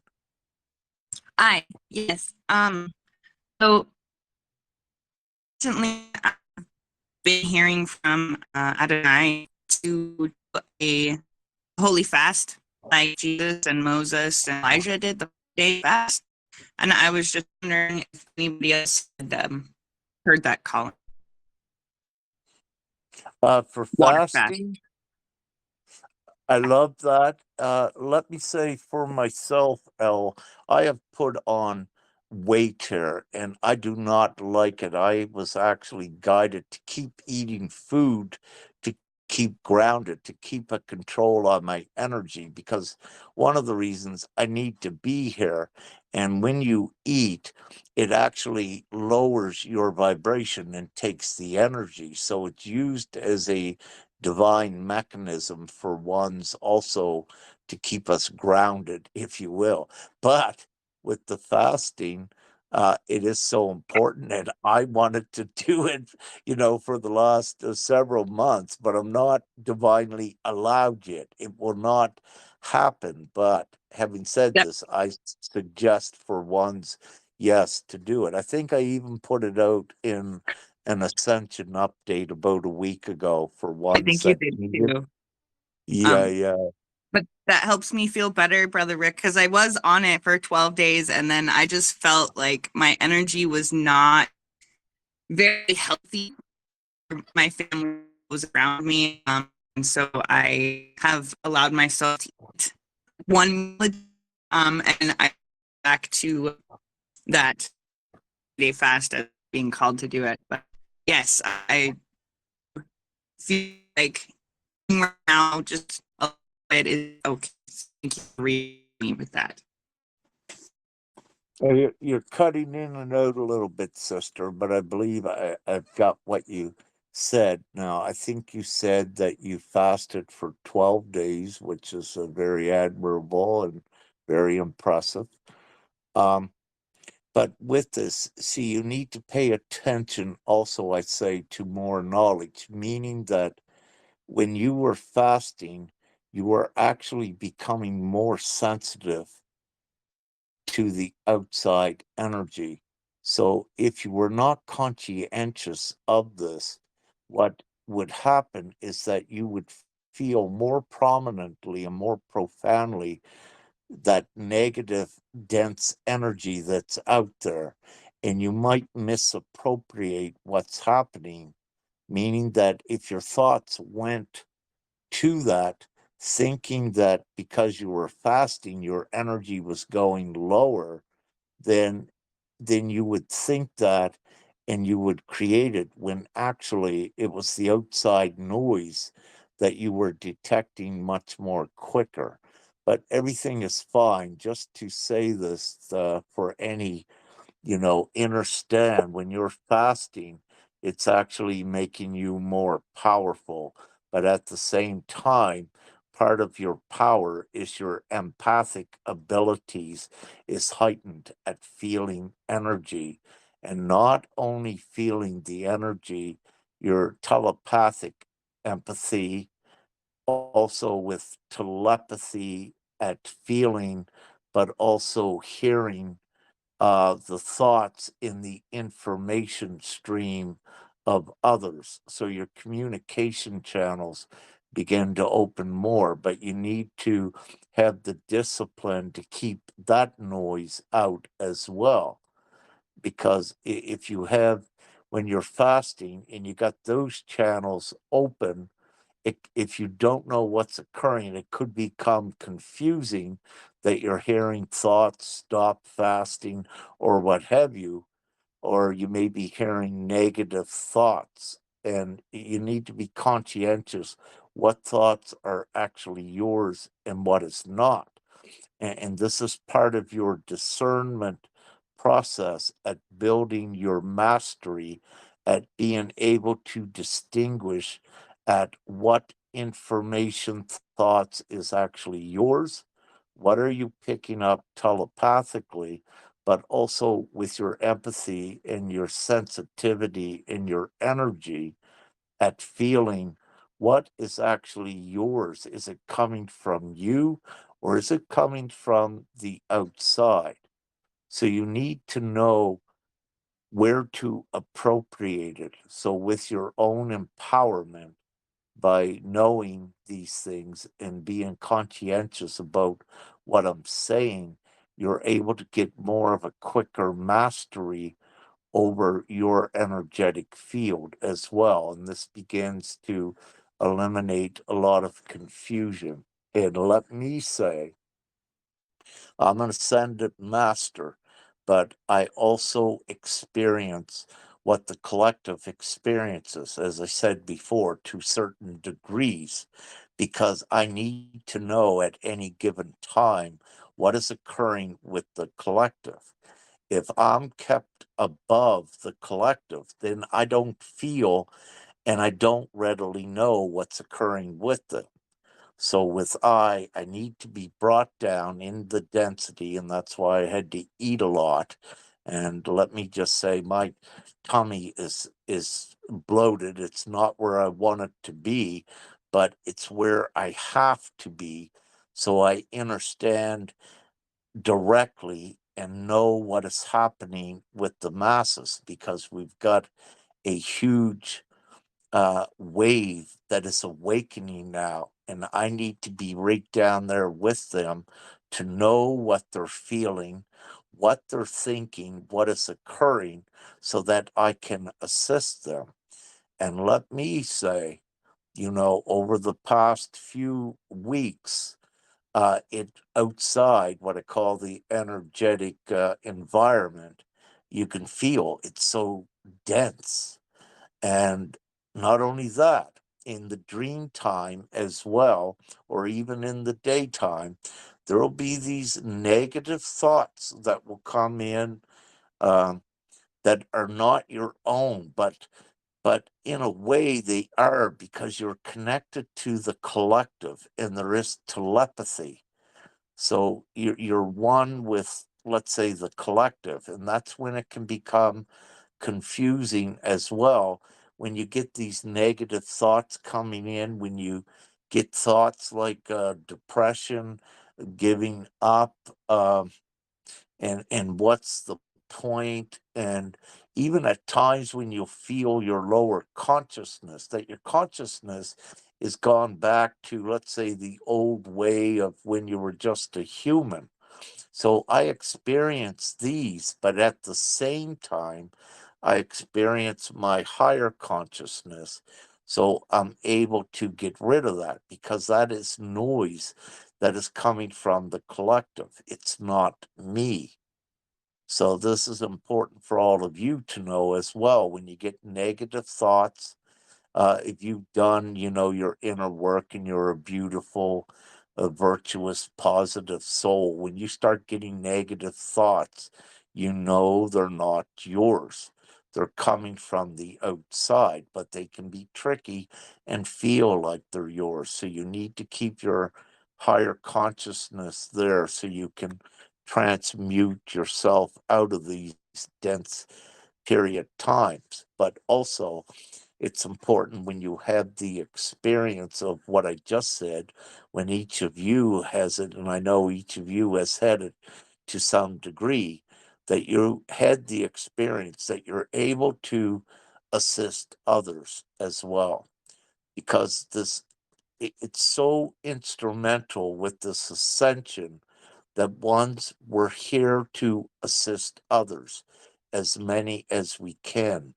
It's not about us. We're already ascending. It's about assisting the brothers and sisters that need that assistance. So, and I would say perhaps all of you here, you're like me somewhat, or to the degree that you'll have these symptoms and experiences, but you're having them also to be informed of what's happening so you can uplift others. See, this is very important. This is what you call a selfless mission. When you change from being selfish, looking after the self about everything, when you transition into the selflessness, that is also part of your empowerment, and it's part of your process where you're going. So if you look at Jesus, give the shirt off your back or what have you, that is a very powerful, supportive action to make. And this is when ones will begin to find out that it's better to give than to receive because, well, I shouldn't use that, but when you pay it forward and when you give selflessly, then you are supported by the universe or by the divine energy that you always have what you need. Now, in this given time, you may want things, but you don't actually need them. Everything that you need, you have, because again, it's supported, it's given to you divinely from the esoteric divine level. Once you activate that energy and in alignment with divinity, it places you on timelines and places and time that things are aligned to support what you need.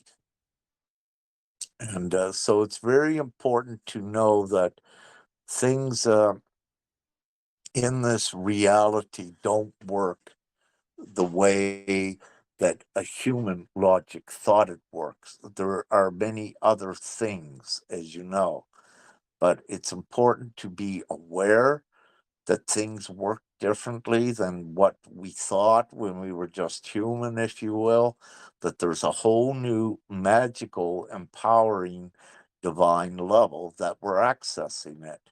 And yes, it can be complex at times, but we get through it all. And again, it's not about us individually. We're fine. It's about assisting our other brothers and sisters, bringing them up shoulder to shoulder so we could take everyone home to the heaven on earth together.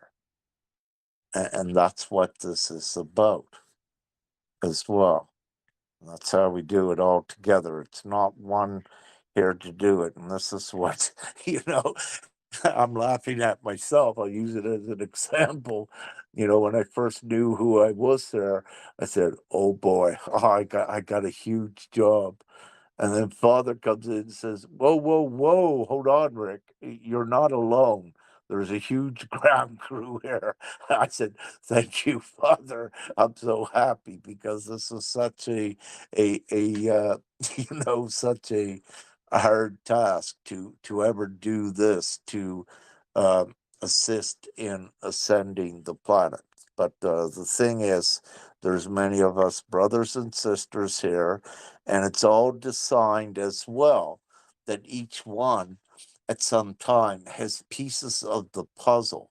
And it's all designed so that we work together and that we create that unity. So that's why also pieces of the puzzle were given, if you will, to individuals because you had to come together in unity to put the pieces together to advance, if you will, to the next level. So you can put it likened to a video game as well.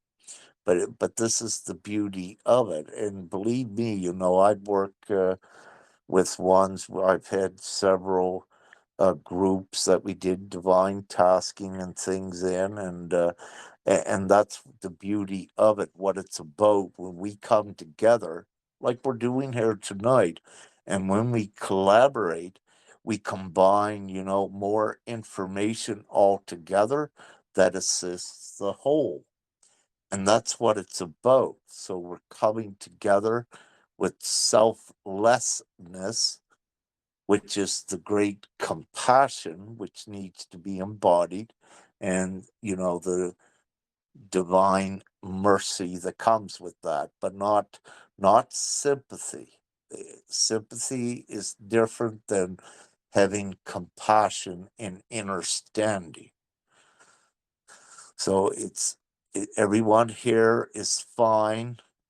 It's not about you. You're not a victim of everything that's happening outside.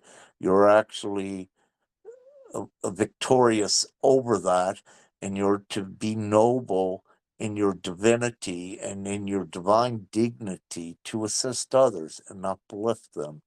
And once you make that transitioning and that understanding, you'll see more how it works, how you are supported by the universe because you're in alignment with the world that we're going, where it is sharing, compassion, equality, abundance, joy. It's all of these good positive attributes. That's why the negative attributes have to be left go of. The selfishness, the anger, the demeaning another, judging another adversely, or judging another unjustly. And there is a very important distinction between judging. You are to judge righteously. It must be done. If it is not done, nothing changes. That's why you're seeing worldwide, when you look at this, many more standing up, not accepting the atrocities that are occurring. So they are judging righteously that these things are not acceptable, at the evil harming the children, trafficking the children, causing these wars. This is not acceptable. There's no reason for it. So ones are stepping up, and they need to judge righteously. You cannot just be complacent and go and sit under a tree. Ones have tried that, but they find that they'll be rustled out from under the tree, and that they have to take some form of divine action forward that is in alignment where we all wish to go. It is divinely instilled within you, all of you, that you don't like this world. You don't want to be in this world. It doesn't resonate with with what you are. But you need to feel that now, because if you didn't feel that, you would not have the divine incentive to create change and to come into alignment with your brothers and sisters, so we take everyone home. So each one is rustled at some point out of their complacency. And each one, if they are complacent, if they are not doing anything.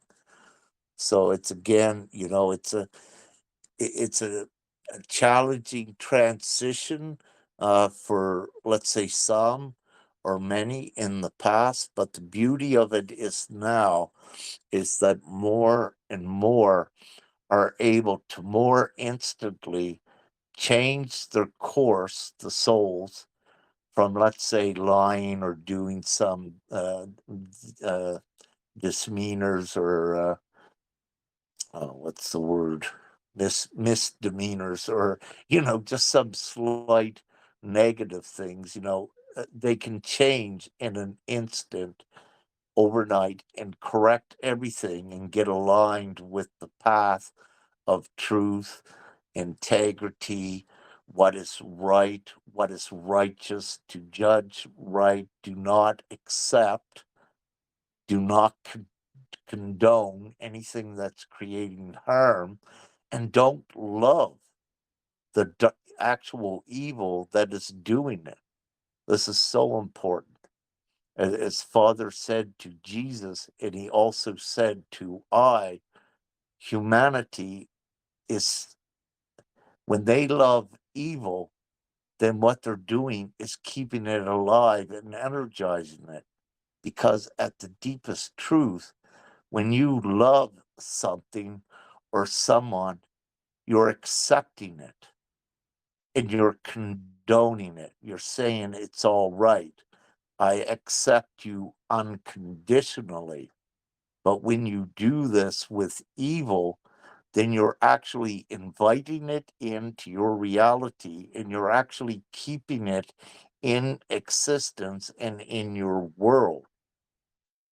And this is very important. This is why you've got to use your divine discernment and your discretion at not loving the evil, because it can be and is, when you become stronger as a divine co-creator, it can be a form of energizing it and keeping it in the reality.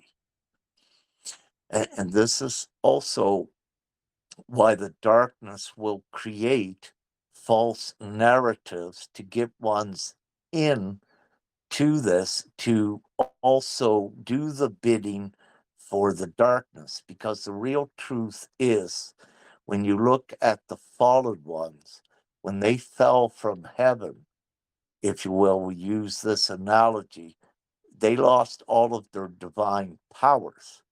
So they are unable to manifest and create like the souls that are connected to Father God and Mother God. But what they do is they use false narratives to trick innocent souls into creating things for them.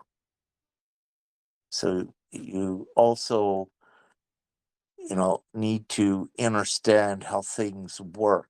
And when Jesus was, let's say, on the cross, when he said, "Forgive them, Father, for they know not what they do," he was actually speaking about his disciples, his apostles that abandoned him there. He was not speaking about the darkness or the Romans, because he knew they were not to be forgiven. He was told before, the problem with humanity was that they were loving the evil. They were loving the evil ways of sex, alcohol, and all of these other things. Yes, it's been part of every one of yours here, I believe, experience, but we're past that. We had to have that and go into those experiences to know what it was all about, if you will. So, and a very important part of your divine training, you're in a divine boot camp here in this time. This is actually the most glorious, unprecedented time ever with what we are are doing. but you can make it much easier, and it's much easier to navigate again by having the knowledge and, let's say, the tricks of the trade to do it, but the good tricks.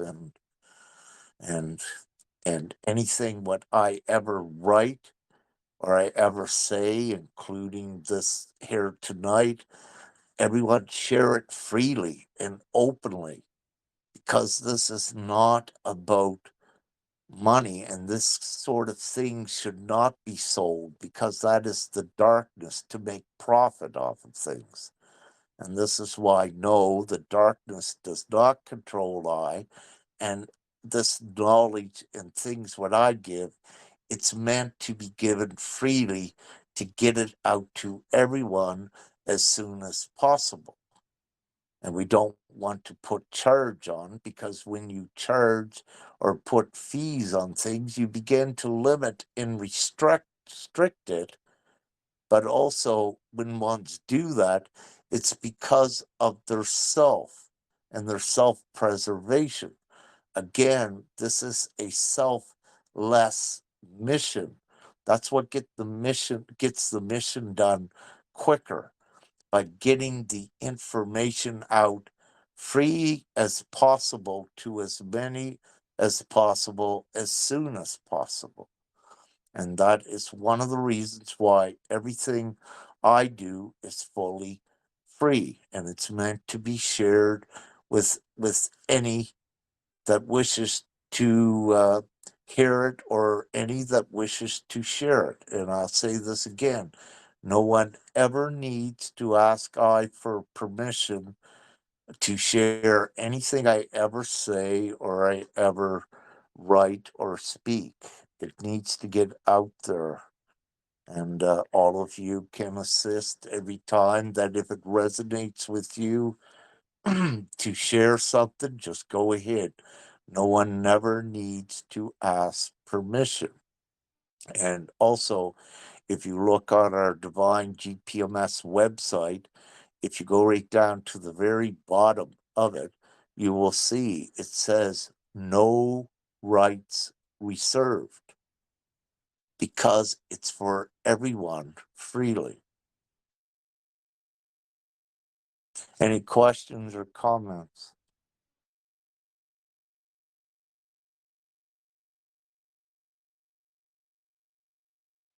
Is anyone still there? Or did I put everyone to sleep with that ramble?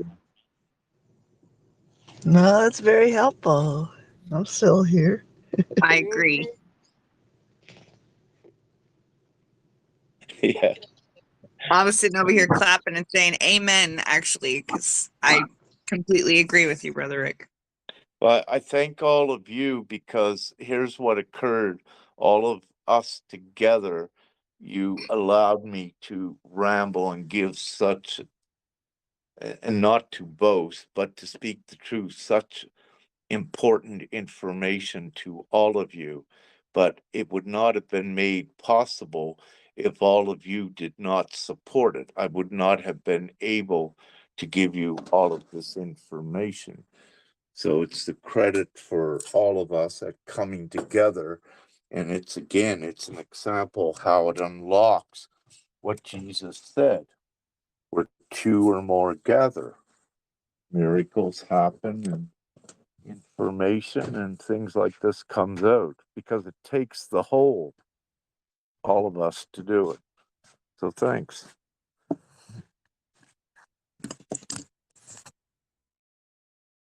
Any other questions or comments? And I think I'll soon close this down. Yeah, been on here a couple hours. You said something about timelines. Yeah, what in specific, Chris? Can you explain a little? Can you explain, like, when we are crossing these timelines, does this happen when we dream in the sleep? It can, but it also Change the happens. frequency. It also happens when you're awake. There's others that have entered other realities, and different timelines and has very real, profound experiences. So you have it both when you sleep and when you're awake.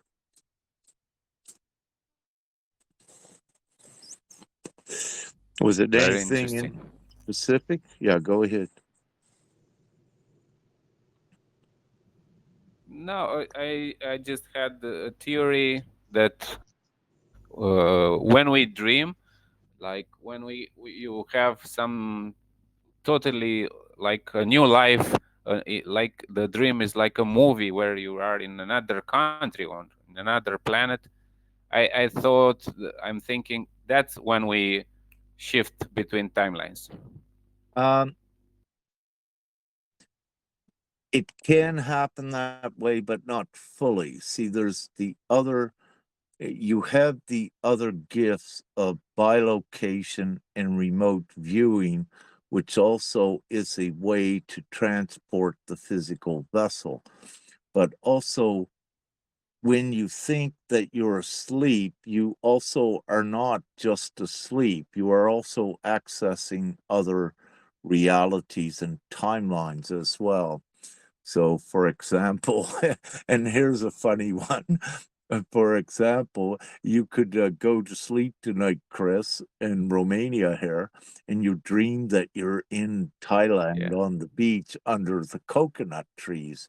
But while you're in bed dreaming that, someone in Thailand could actually see you there sitting on the lawn chair.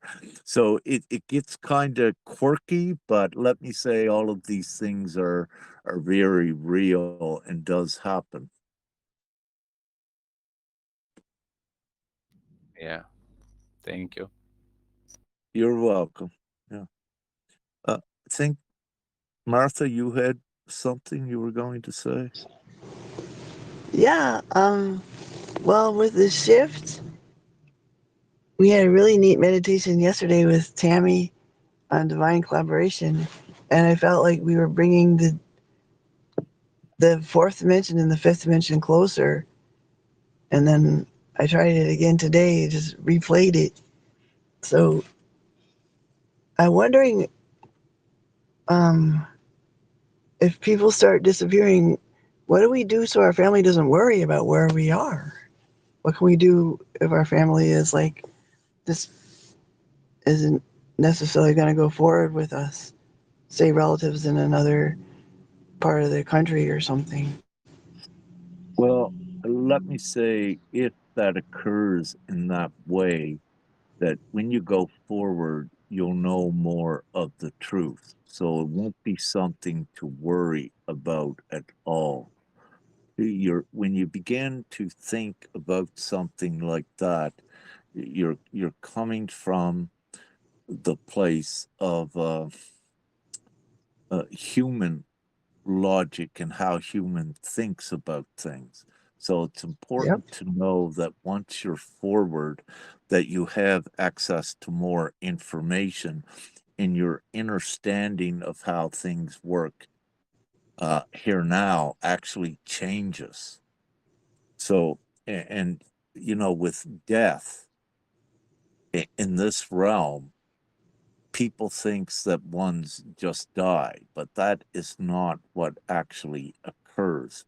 So once you're on the other side, once you're in a different dimension, if you will, then you know what actually occurred. So I'm allowed to say in this time, and I have been, that death is not what people thinks. Death here was only something to keep um, the mystery intact, all of the knowledge, so ones would not know what occurs. But with this ascension, because we're in the ascension protocol and time, if you will, we're allowed to give more information because many, many can identify they had fear of death before, but you need to overcome these fears so that you transition forward.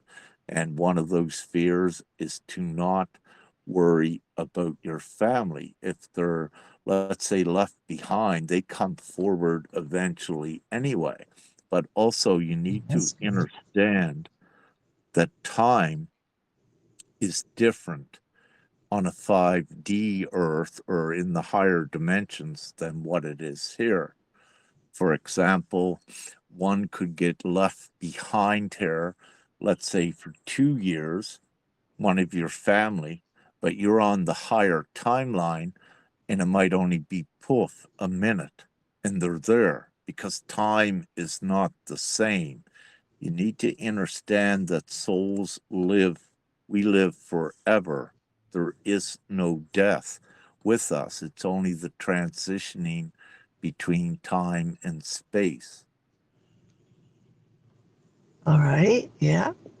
Yeah. So you could be taken, and here's another example which is very real, that you can be taken unbeknownst to you in another dimension and returned back in the same second that you left and oblivious that you were just taken and spent a half an hour in another dimension. And this is in alignment with what occurs with some of the past universal violations of alien abductions, where ones would be taken, they'd have a memory of something, a flash that would come in. They didn't know where it come from, but they were actually taken, abducted. But see, time is different in the other dimensions. And there is also time travel. Yeah. Yeah, so the main thing, what I suggest is trusting God, and as you do, and your connection to that. And it's nothing to ever worry about. Once you get forward, you have other information, and everything is fine. One of the first things when my divinity come in, when I changed from human to divine, if you will, my instructions was, Father said, all right, now you're all ready. Now you must leave your home. Like I had a home and yeah, and a family and grandchildren. And Father said, you must go. And I said, Father, like why? And then his thing is said, look at this. A prophet is not known in his own hometown, which is very important. I said, all right, I get it. Yeah, so I must go. And then I asked the question, I said, Father, well, what about my family? And Father said, just go. They'll be all right. They'll be taken care of. And then also with that, a bunch of the other information that I'm sharing with you now. And yes, they all are taken care of. They didn't need me.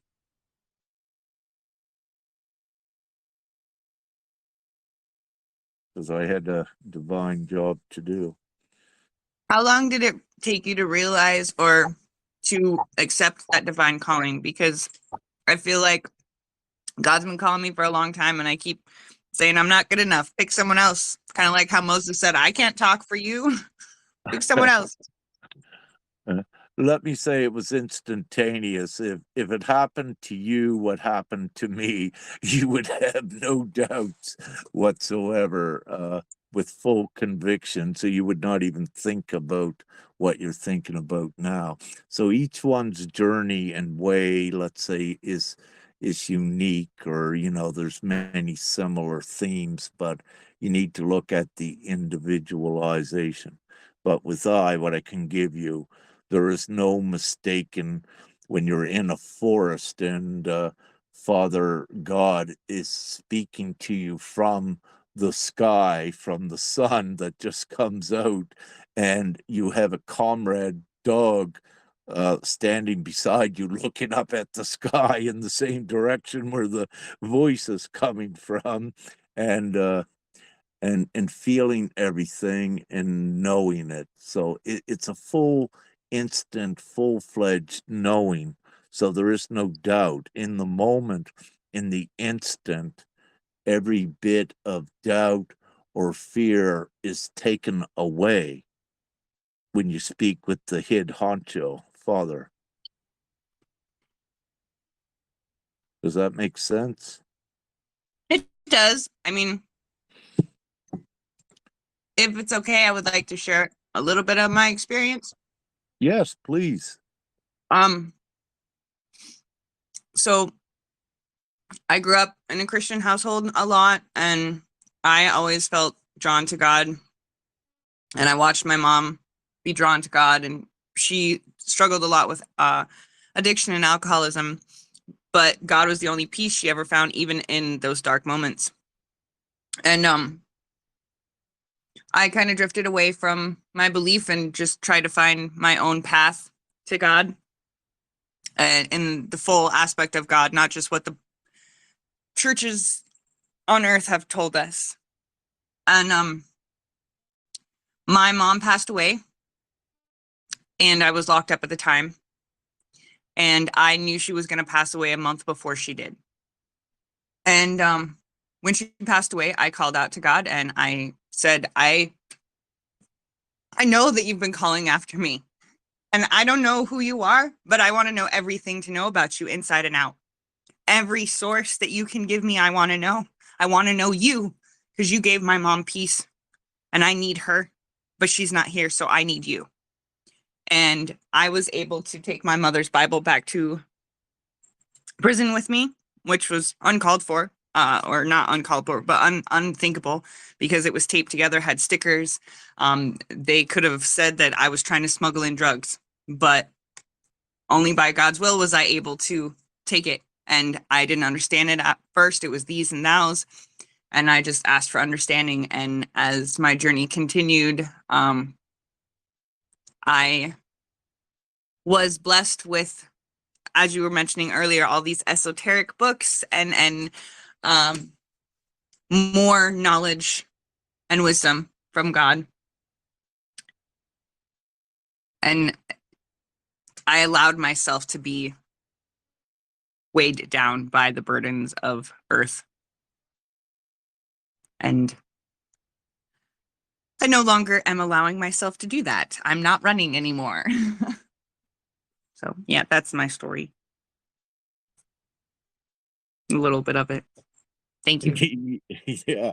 Oh, thank you. It's so beautiful. And yeah, it's beautiful how it works. It is indeed. Now you can share a little more if you wish.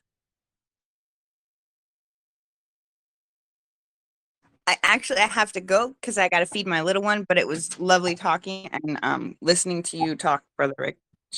Hmm. Well, thank you. It's great having you here as well, and thank you for sharing. It's important, and perhaps another time you'll share a little more. With honor. Yes, sister. Thank you. I feel you and I recognize you.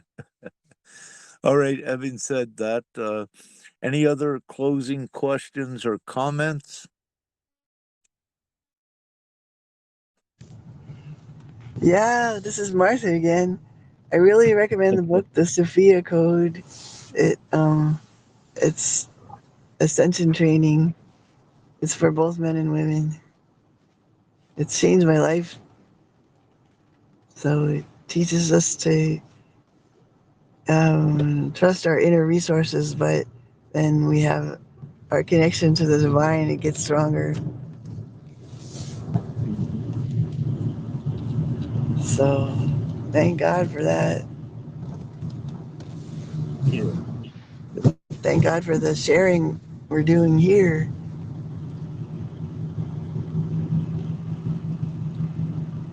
Mhm. Yes, the Sophia is very important, and with Grandma Anna as well, and the Essenes and a lot of the Gnostics that was, let's say, left behind, but also preserved for these great times, and to balance the divine feminine within the masculine, as well as what Brother Chris was saying. Yes, I fully support and agree with all of these. These are important utensils, if you will, for individuals that they resonate with, and they do have valuable forward momentum in the least, and they are applicable. It was quite an arrangement of words that just come in, if you will. But yes, I agree with it. Yes, the Christos Sophia. Yes, the masculine and feminine as one together, but as one together uh, within you and also on the outside, which is the important procreation, if you will, but procreation of reality with two balanced, a feminine and a masculine together too, which is the integral, important part of creation. And then I'm not going to go into it, but that's when you get into the twin flame concepts and where the two becomes one as well with the energy of God and all of the beauty and magic that occurs with that. But any other comments or questions?